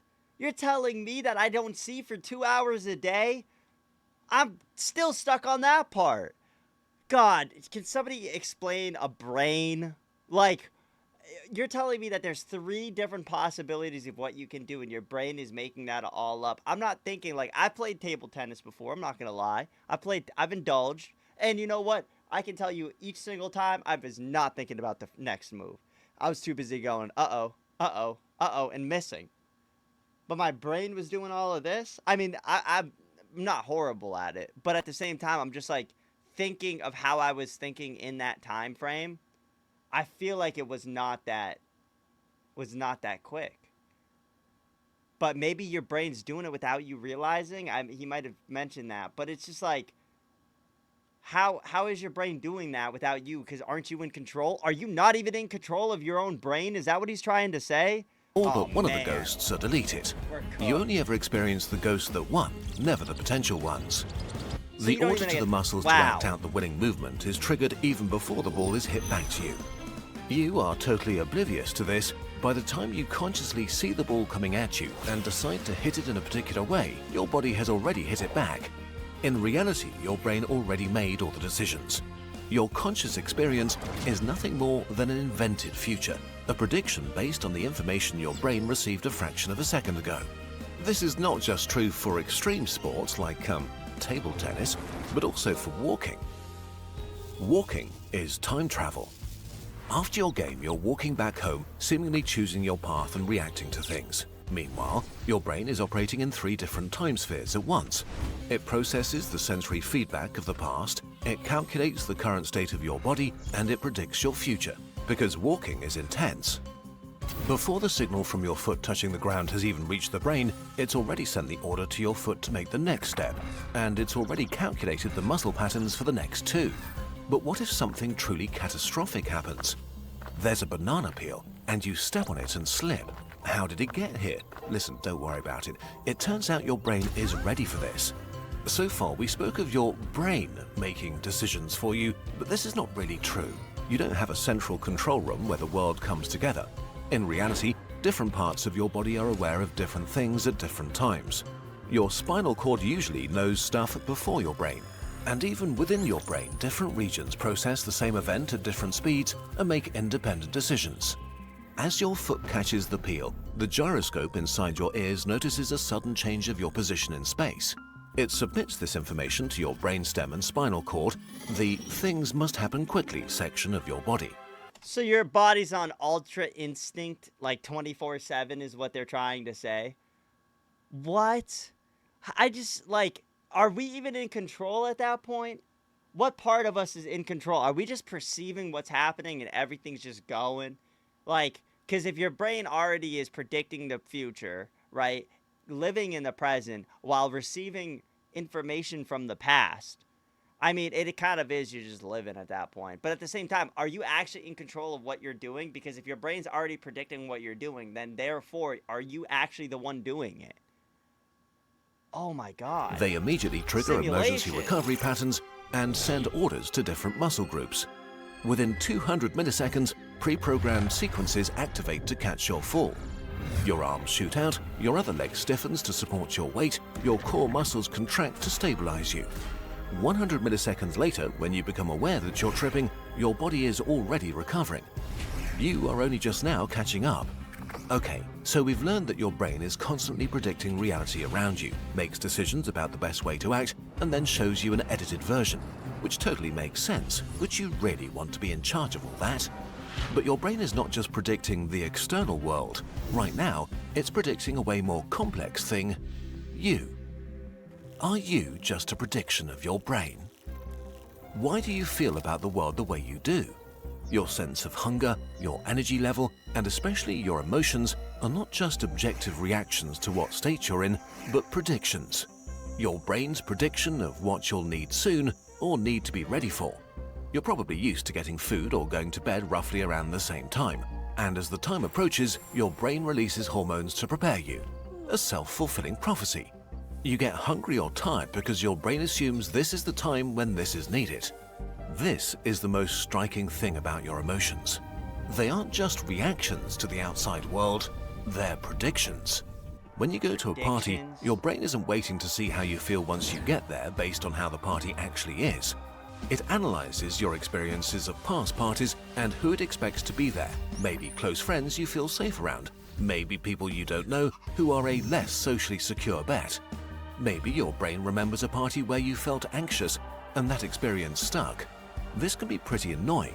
If your brain predicts anxiousness, it adjusts your heart rate, hormone levels, and muscle tensions before you even enter the room. It prepares your body for anxiety, making you actually feel anxious, which then confirms the brain's prediction and gets saved for future reference. Does this make you feel like you're just along for the ride, forced to experience whatever predictions your brain feeds you? It really Thankfully, does. it's not quite like that. Your conscious self is obviously not the decider of most things as you go through your day. But that is not what it's good at anyway. Your brain and all of these different organ systems decide a lot of things, but they're more like butlers taking care of all the busy work. You may not be in the driver's seat, but you are the passenger that decides where to go. What your conscious self is good at is long-term planning and abstract thinking. It's a storyteller that tells the story of your life to your brain and to yourself, wherever the edges of these overlapping entities melt into each other. You are able to see the big picture that your internal prediction machine could never begin to grasp. You are the part of you that can edit and write new predictions into the system. Sometimes you and your brain disagree on what's correct, but in the end, you are the person in power who tells the story about who you are in this world. Are you, though? If it's all predicted, are you? That's where I'm lost with. If it's all predicted, are you truly the one doing that? Also, we kind of just glazed over the only seeing for 2 hours a day thing. I'm just throwing that out there. We kind of glazed over that. But now we're on a whole different thing. Are you even in control of what your life is consisted of? Or is your brain already predicting it? So convincing that you experience it as undeniable reality. And as a happy accident, your conscious self is great at being happy about ice cream, fascinated by internet videos, and thinking deeply about Pokemon types. What if you could What a wild video. What a genuinely thought-provoking video. Holy crap. I was not expecting it to be like this. I saw like why your brain blinds you for 2 hours, and I was like, what is he talking about? I was like, what is he talking about for real? I was like, I'm gonna have to watch this one. It sparked my intrigueness. And it turns out, now I'm like, am I even in control? Am I even doing anything right now? Because I'm lifting up my hand. My brain's telling me to lift up my hand. But was that predicted before? Was that, like, what is going on? Oh my God. Let me know what you guys think in the comments down below. Because, oh my God, I don't know what to perceive anymore. I don't know what to think anymore. Do I even have to think, or is my brain just going to do it for me? Can I just go into autopilot? I'm just going to be Tesla autopilot, self-driving from now on? My brain takes care of it? Like, what? Dude. Anyways, with that being said, thank you guys so much for watching. If you guys haven't already, make sure you absolutely smash that like button. Honestly, it's pretty cringy if you haven't. I mean, don't let... Your brain probably predicted you're going to do it, so don't let your brain down. You know what I'm saying?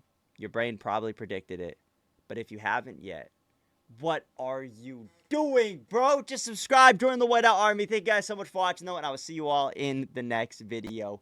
Peace. Hey, yo, what is poppin'? It's your boy, Whiteout. Today, we are talking about it. That's right. We're talking about black holes. I have asked so many questions about black holes. Are they wormholes? Are they just supposed to crush you and kind of, like, turn you into, like, potentially nothing? Are they supposed to Rick and Morty spin you in and out? What are black holes? Today, we're going to be asking the question, what if you fall into a black hole? That's the video we're watching today. So maybe we're going to learn a thing or two. Maybe we won't know anything by the end of it. But it's time to lock in. And it is time to get 1% smarter. Let's go. Black holes are the most powerful and extreme things in the universe, and they're wildly weird and complicated. Yeah, for real. What would happen if you fell inside one, and what are they really? I think that they're kind of like wormholes, but I also don't know, so I'm hoping to learn. First, we need to talk about space and time. Space and time are the grand stage where the play of the universe unfolds. But space isn't a fixed stage, and time doesn't tick the same for everyone everywhere. In short, they're relative. Matter bends space, and bent space tells matter how to move. Put some stars and planets on the stage, and it sags underneath them. That misshapen stage, with all its little warps and dips, gives us gravity. Black holes do not just bend the stage, they're like trapdoors, places with so much mass that the universe formed a no-go zone where the rules change. Most black holes form when very massive stars die. We explained this process in detail in our neutron star video. All you need to know now is that in the final moments of really massive stars, their insides implode at nearly a quarter of the speed of light. This packs so much mass so close together, creating something so dense that it sort of breaks the stage of the universe. A black hole with 10 times the mass of the Sun would be barely 60 kilometers across. If you look directly at a black hole, it looks like nothing. The space under their control is blocked by an invisible one-way border called the event horizon. The event horizon forms a shell around a region of space that, once entered, is shielded from the rest of the universe forever. Do we have a photo of a black hole? Like, are there actually any photos? Not like, like AI photos, or not like any photos like, just like sketches or like made by like computer generated. Are there actually photos of black holes? Like, are black holes even real, or are we just making this BS up? Because the black hole trapdoor deforms space so much, not even light can escape it. And with nothing escaping to transfer information from the inside, it's impossible to tell what it really looks like. We can still observe black holes because of their effect on matter. Things can orbit black holes just as they can orbit the Sun or a planet. Many black holes have disks of matter orbiting outside the event horizon. This matter can become incredibly hot, as close orbits can speed this matter up to half the speed of light, and tiny amounts of friction and collisions between particles heat them to 1 billion degrees, making the space around these black holes, ironically, incredibly bright. So we'd be cooked. What would happen if you were to try to get close or even inside a black hole? First of all, you'd see the strangest funhouse mirror in the universe. Matter isn't the only thing orbiting a black hole. Gravity is so strong near them that light can orbit too. I thought gravity wasn't in space. I thought there was no gravity in space. That was the whole deal. So there is gravity in space now? Gravity's pulling it, so wouldn't that mean gravity's in Hover space? just outside the event horizon, at the photon sphere, in any direction, you just see yourself. Straight ahead would be the back of your own head, as light from your back travels around the black hole to your eyes. Gravity also alters the passage of time itself. The stronger the gravity, the slower time passes. While you watch the universe above you speed up, those far away will watch you in slow motion. If you chose to fly away from the black hole, you might find that eons have passed for the rest of the universe, a freakish one-way time travel trip to the future where your loved ones are long dead. Wow, that is crazy. Getting close to a black hole can be incredibly dangerous. A painful death by spaghettification awaits you. Potentially, right? Because your feet are closer to the black hole than your head, they feel a stronger pull of gravity, enough to pull you apart. As you descend, it gets worse. The pulling gets stronger, your body squeezed thinner and straighter, until you've been reduced to a thin stream of hot plasma, gobbled up in one final slurp, never to be seen again. Spaghettification is only a risk with smaller black holes, since they have much smaller radii. If you go to the center of a galaxy and find a supermassive black hole, you might be able to experience crossing the event horizon. As you approach the event horizon, a distant observer would think they never saw you enter it, seeing you stop and fade. The last light you emit, trickling up and out, away from the event horizon. Meanwhile, from your perspective, the void of the black hole rises up to meet you, as light from fewer directions can reach you.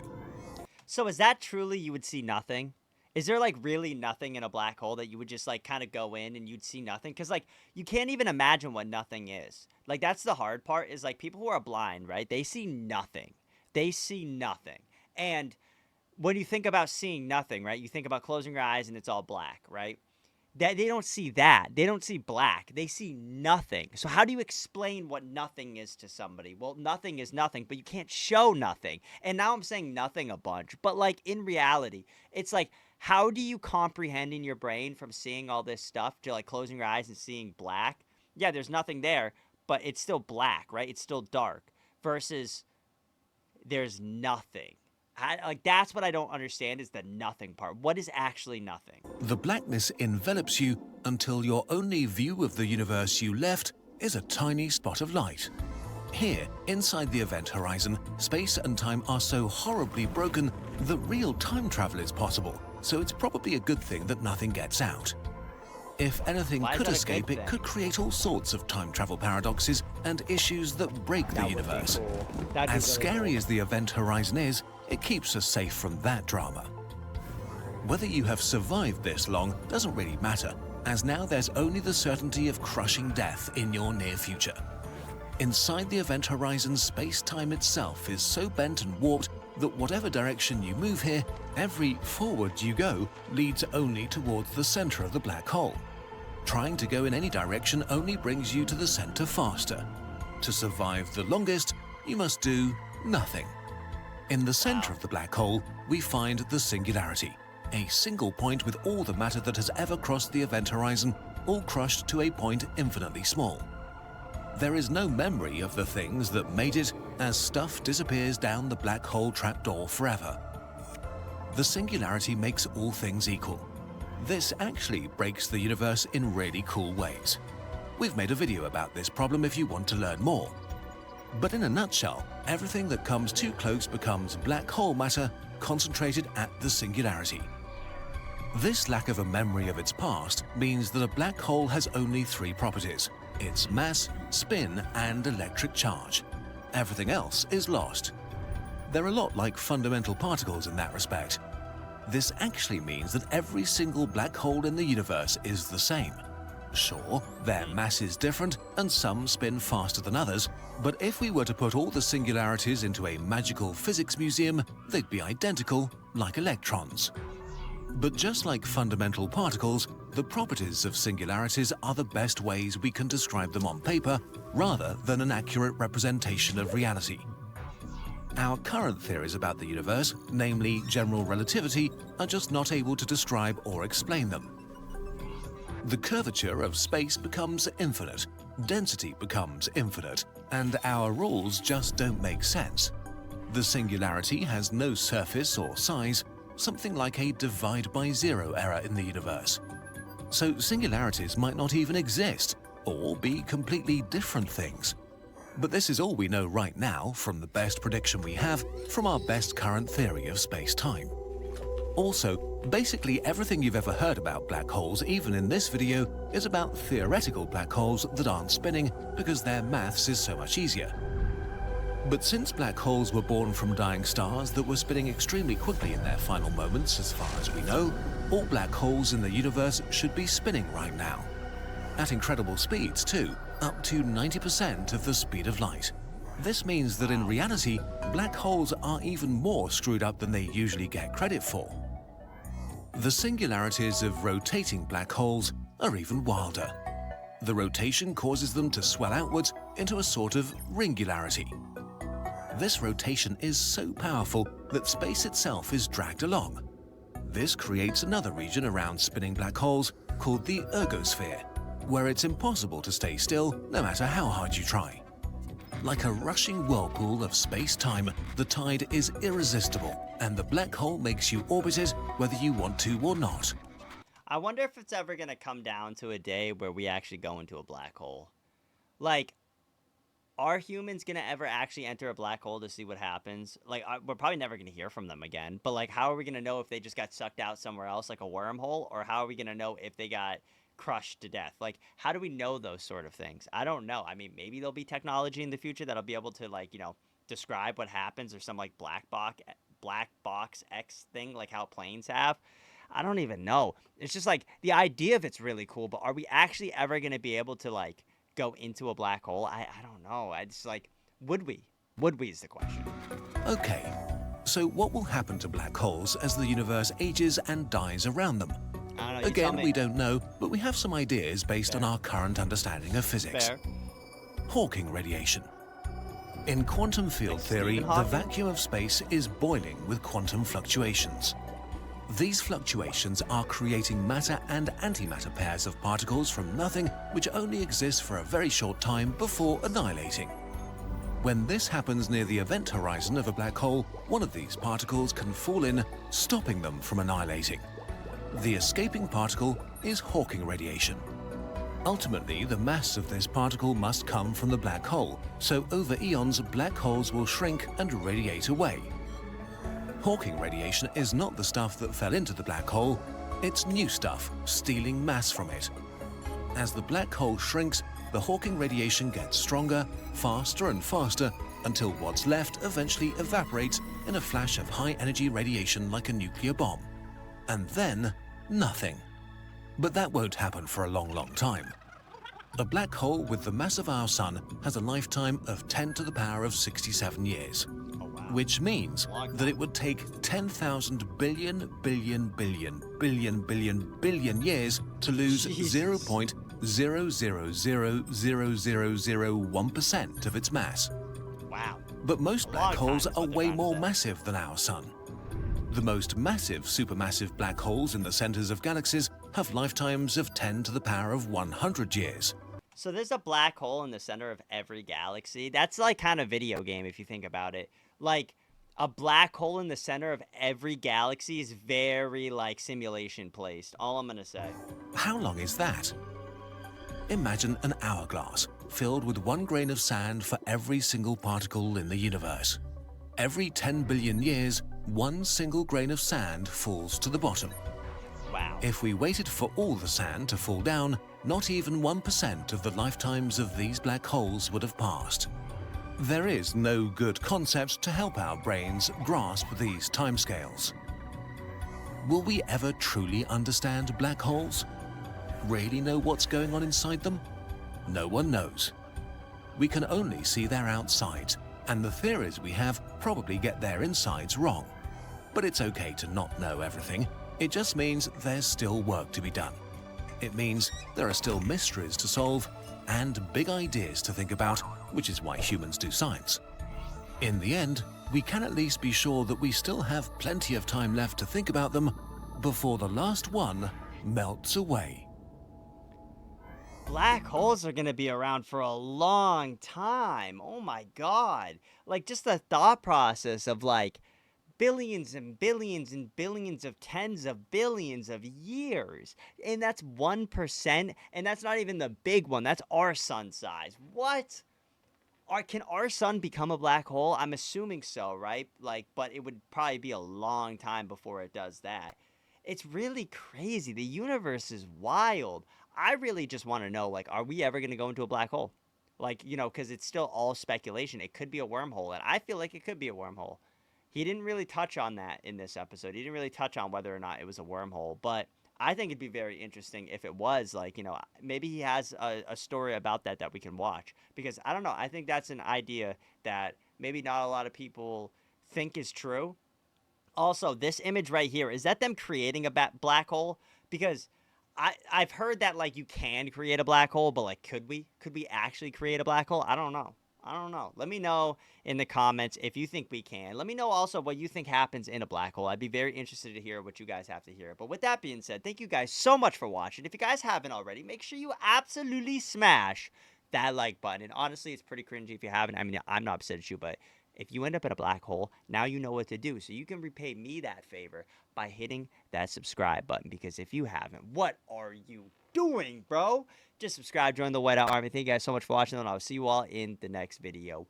Peace. Hey, yo, what is poppin'? It's your boy Whiteout, and what if it rained bananas for one day? Just one. Just a single day. What if it rained bananas? Now, I know what you guys are thinking. I've been wondering that question forever, and today we are going to answer that question. That's right. Strap in. This is going to get insane.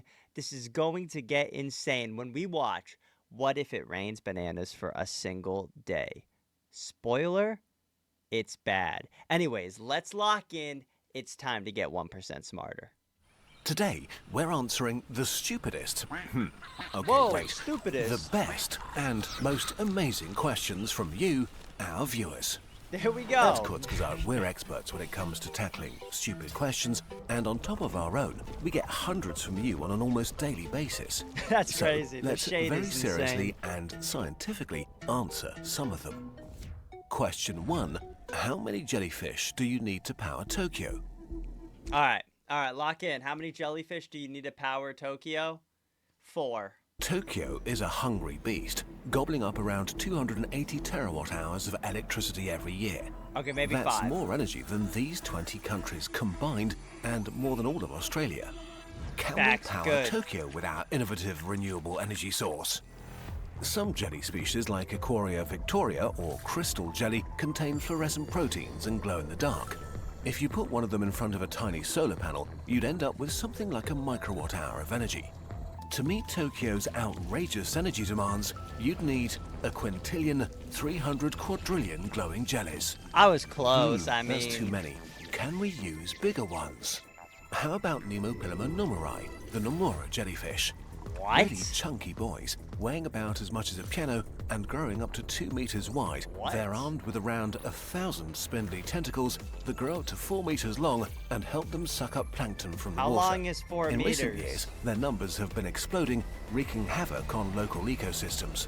Using these fridge-sized jellies to power Tokyo will finally... Fridge? They're the size of a fridge? What's 4 meters? A meter stick is like, what, 3.5 feet? Maybe 3 feet?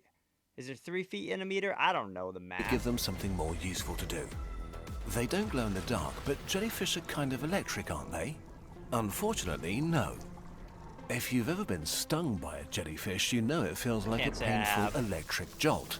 But the pain actually comes from hundreds of nematocysts inside their tentacles, tiny dart guns filled with venom. Damn. So, how do we get energy from jellyfish? We'll squeeze it out of them with the power of piezoelectricity. Piezoelectricity is an electric charge that builds up in certain solid materials like crystals or bone when you stress and squeeze them. For example, a quartz crystal is made up of positive and negatively charged atoms arranged in repeating pyramid shapes. Their charges usually cancel each other out. But if you apply enough pressure, atoms shift out of place and the pyramids become kind of wonky. Positively charged on one side and negatively charged on the other, like a battery. Together, they add up to a charge across Okay. the whole crystal. What is that? What does this have to do with bananas falling from the sky? I'm just confused on that. Maybe we'll get into that, but like we're talking about jellyfish right now. Piezoelectricity powers sonar, times Okay. quartz watches, and some Valid. nightclubs use it to keep the lights on just from the stamping of dancers' feet. So, Okay. here's the plan. We'll create a ginormous battery from jellyfish by harnessing the hypnotic movements of Nomura's hundreds of long, thin tentacles. First, we squeeze our jellyfish, one tentacle at a time, into a kind of wetsuit made from nylon 1111, a cutting-edge material that's been optimized for power production and has the same piezoelectric properties as quartz. Next, we watch as each twitch of a tentacle bends the tiny nylon nanofibers of the jelly suit, converting its movements into electricity. All we need to do now is to plug our jelly into a current collector with a copper cable to be utterly disappointed. Even with around 1,000 tentacles wrapped in energy-generating nylon, the electricity generated only adds up to around 1 watt or 10 kilowatt hours per year. Enough energy to run your laptop for 20 days. Not bad, but we want to power Tokyo here. We need more jellies, way more, about 29 billion.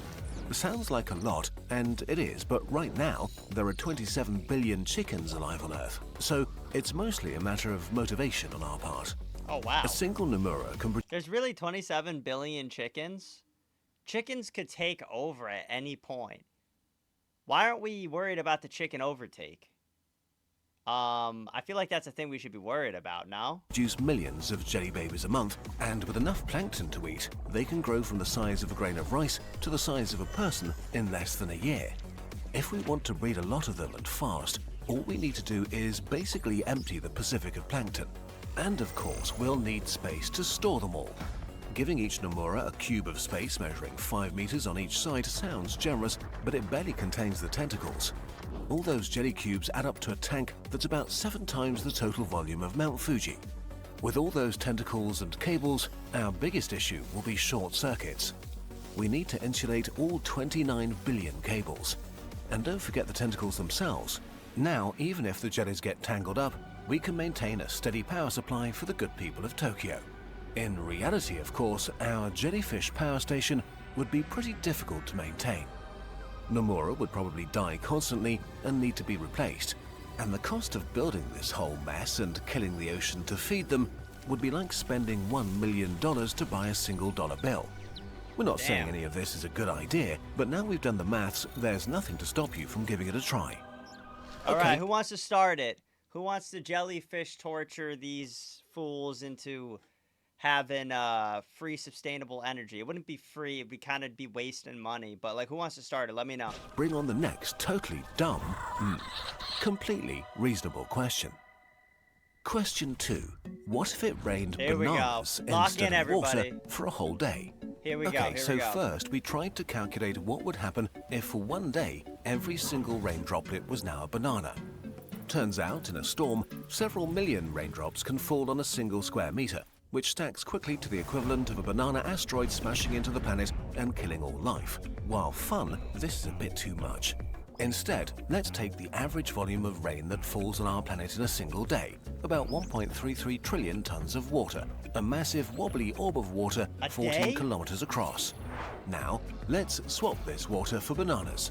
Each fruit weighs about 120 grams, which will give us a daily banana fall of 11.1 quadrillion bananas, weighing 1.33 trillion tons in total. What? If we match average global rainfall patterns, even the Sahara Desert would receive around 15 trillion bananas. If a medium-sized banana has about 105 calories, 15 trillion Sahara bananas... Wait a minute. If there's that much rainwater falling down, why are we paying for water? What's the point in paying for water if there's that much water that falls down? Like, I guess it doesn't rain everywhere, right? But couldn't you just clean the water and give it away for free? Why are we paying for water? It's probably cleaner than, like, a lot of other water. Bananas alone could already feed the world's population for over 2 months. For the world as a whole, the calories of all rain bananas add up to a grand total of 1.2 quintillion calories. With just 1 day of banana rain, we could go on feeding everyone on Earth for over 100 years. Of course, in reality, the banana rain would be pretty catastrophic. A banana falling from about 3,000 meters, the height of a mid-altitude rain cloud, would reach a velocity of 240 meters per second and strike the ground with the same kinetic energy you'd get from dropping a bowling ball off a 50-meter building. And we're dropping over 11 quadrillion of them across the planet. One of the rainiest and therefore worst affected cities is London. It would face a storm of 21 billion bananas, or 2.5 million tons. The shower of yellow death breaks roofs, shatters windows, and decimates national monuments. Human bones are no match for this monsoon, so we'd need to take shelter from a banana blitz inside or underground.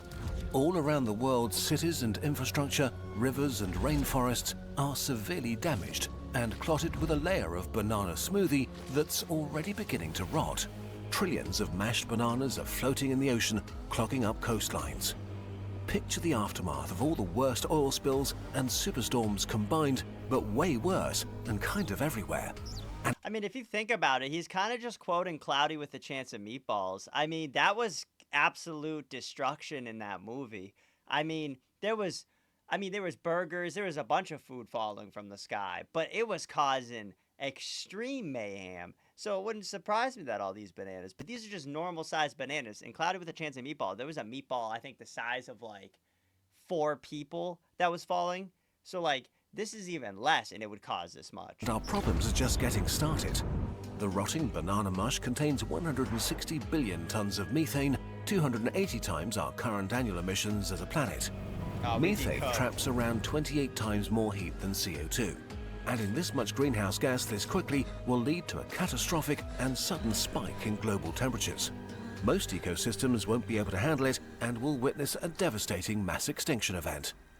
In short, banana rain is an apocalypse-level catastrophe. Okay, hopefully your question has been properly answered. it's time to wrap up for today. Please keep sending us your amazing questions, even and especially if they're stupid. We're collecting them, and we'll answer more of them in the future. It's just like, what? Wait, what are these questions? If all the cats on Earth had their own country, how big would it need to be? Probably relatively big. How would you go about genetically engineering a real dragon? I don't know even where to start with that one. What would a world without wood look like? I don't know. I'm looking around at the wood right now. How big a bucket of water would you need to put out the sun? People are really wondering this stuff. I'm just kind of shocked by the stuff they already post. I never really thought to ask questions and have them figure it out. That's interesting. I mean, somebody was actually wondering about bananas falling from the sky. So, I mean, what do you expect? I mean, I feel like these questions are better.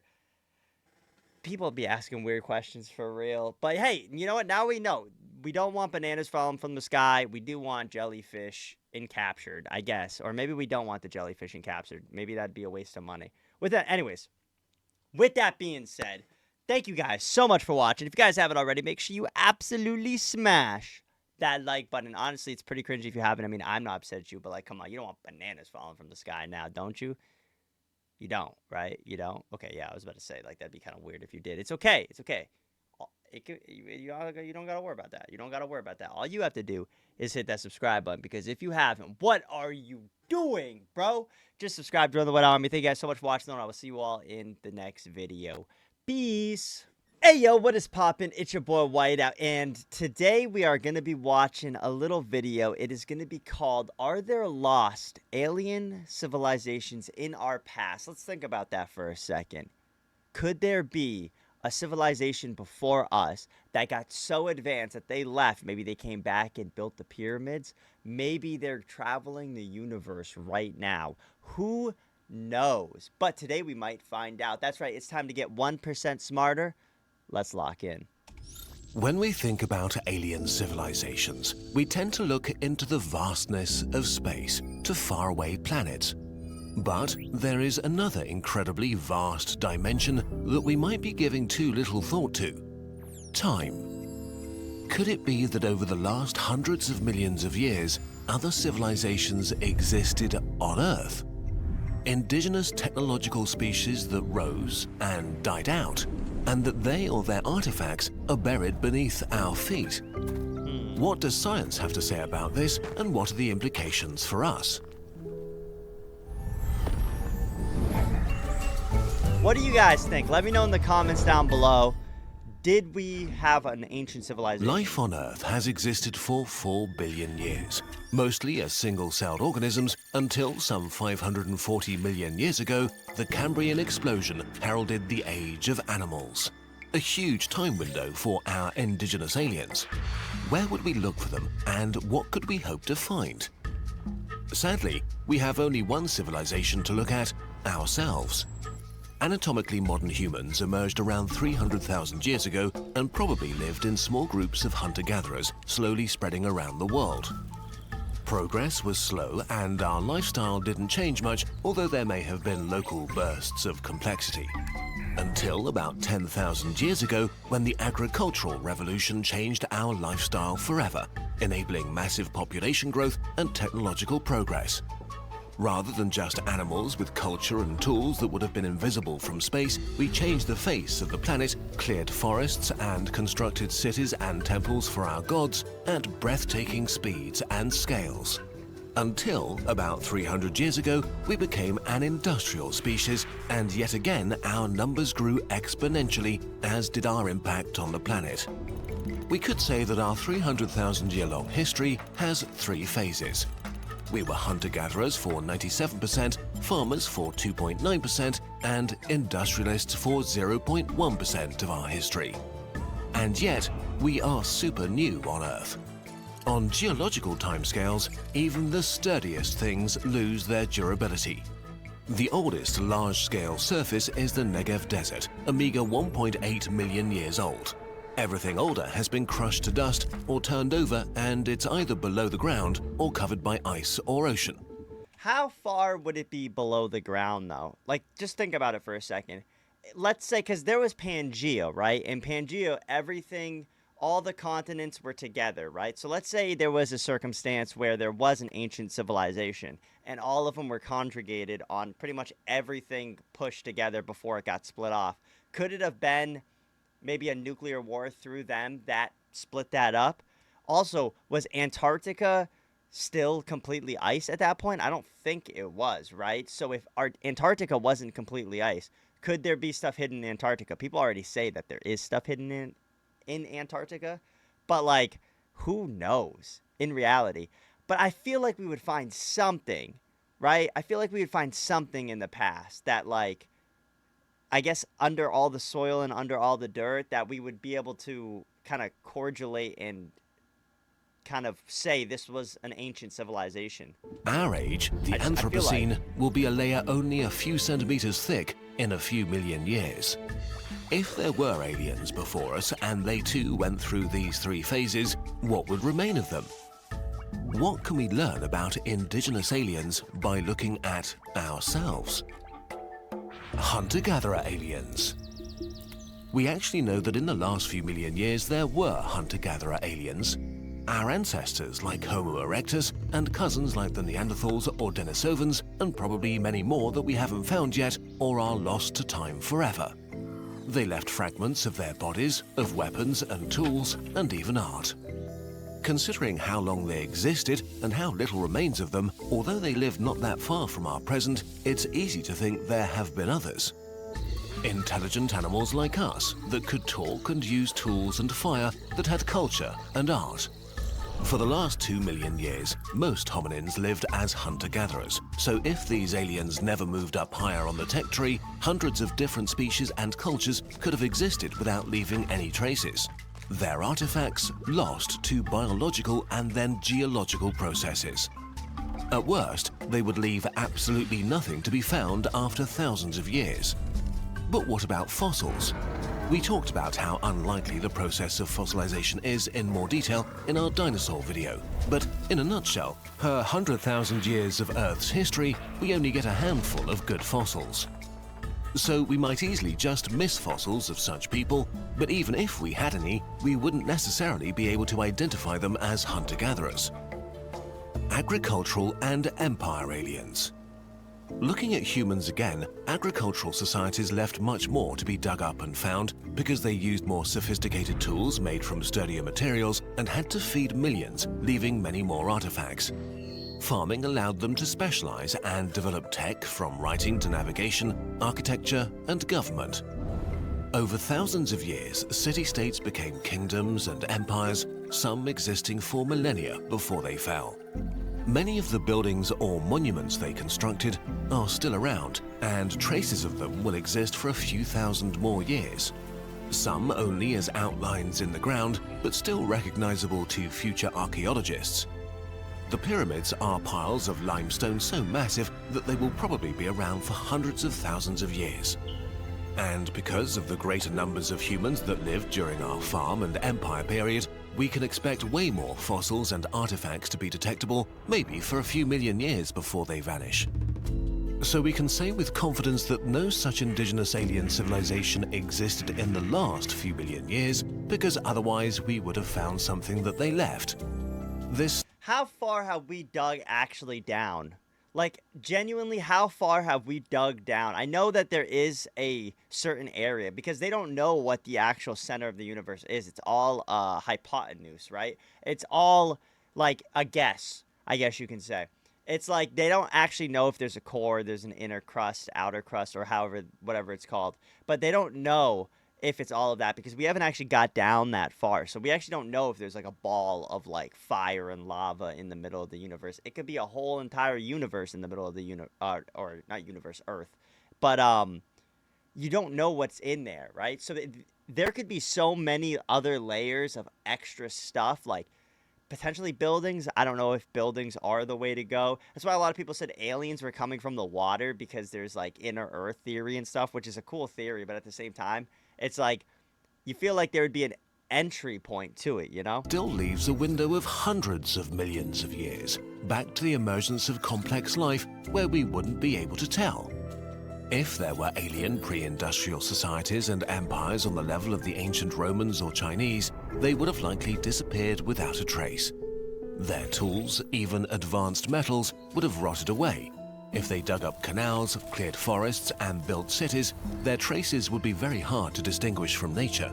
Maybe there was once an empire of cephalopods occupying impressive cities in swamps and lakes made from wood and stone. Their engineers flooding land to build wet cities, their poets reciting poems in a language of colors. Maybe they never industrialized. Maybe their society was too stable or not inventive enough, or they never got a chance. A single event like an asteroid, an epidemic, or an ice age could just have deleted their civilization, ground up their temples as their soft bodies rotted away. Sadly, we don't have the tiniest amount of evidence for any such civilization. After a few million years at best, their achievements would have dissolved into nothing. Industrial indigenous aliens. What about industrial civilizations like humanity today? Imagine humans died out suddenly through a pandemic or cosmic rays or something like that. What would remain? Our impact on the planet is orders of magnitude greater than that of our ancestors. The fossil record will show a great extinction of wildlife and an explosion of fossils from human-associated animals like rats, cows, pigs, and chickens. Like the structures of our ancestors, skyscrapers and streets and hard drives will basically crumble into nothingness in a few millennia. But because there were so many humans everywhere, for a few million years after our sudden end, there would be clear hints of our existence. The byproducts of our industrial lifestyle might actually give us away for some hundreds of millions of years. We use massive amounts of artificial fertilizer which redirects Earth's flow of nitrogen that is being deposited in the soil. Mining metals and rare earth elements leaves long-term scars and depletes natural resources. We saturate our oceans with plastics that find their way to the ocean floor and may persist for hundreds of millions of years. There are radioactive elements and their decay, unnatural accumulations of elements that don't exist outside labs or weapons. Imagine if we actually, went extinct, right? And then there was another civilization and they found nothing except a plastic bag in the water. That plastic bag would be put in a museum. Think about that for a second. That plastic bag would be put in a museum. Something that we just throw away and we just don't even think about would be put in a museum and it would be watched. And everybody would pay to see a plastic bag. That is crazy to think about. And of course, in our short industrial history, we have changed the proportion of CO2 in the air by burning massive amounts of fossil fuels, increasing the acidity of the oceans, and so on. We may already have left a mark in the geological record. So far, we have found no traces of an industrial alien civilization. No layers of weird chemicals or displaced elements. No radioactive layer to indicate that once great nations waged nuclear war. We do see mass extinctions and massive shifts in the fossil records, but no evidence that they did not occur naturally. And, ironically, we've hit upon an interesting problem here. If industrial societies stress the ecosystem enough to cause their own extinction, they won't be around that long. But if they become sustainable, their imprint on the geological record may be tiny. If past industrial civilizations were sustainable before they died out, we may have little to no chance of ever knowing about them. In any case, over hundreds of millions of years, these signatures may become very subtle and get overlooked or interpreted as natural. Even if an industrialized alien society existed 200 million years ago and lasted for 100,000 years, 300 times longer than industrial humanity, it still might be easy to miss it in the geological record. In any case, all of this is speculation. In the end, we shouldn't use our imagination to trick ourselves into thinking we know anything about our blind spots. Just assuming a thing happened because we don't have evidence against it is a trap we should avoid. So, for now, if we look at the vastness of time, it seems as devoid of aliens as the vastness of space. Maybe we are alone in this universe and always were. Maybe we'll find traces of others eventually, we don't know. But there is one important takeaway. The continuation of our civilization is not guaranteed, and if we're not careful, we may disappear forever. Let's hope that in a few million years, there isn't another civilization studying our layer in the fossil record. There might be, that's the thing. There genuinely could be, at some point, an alien civilization watching our record.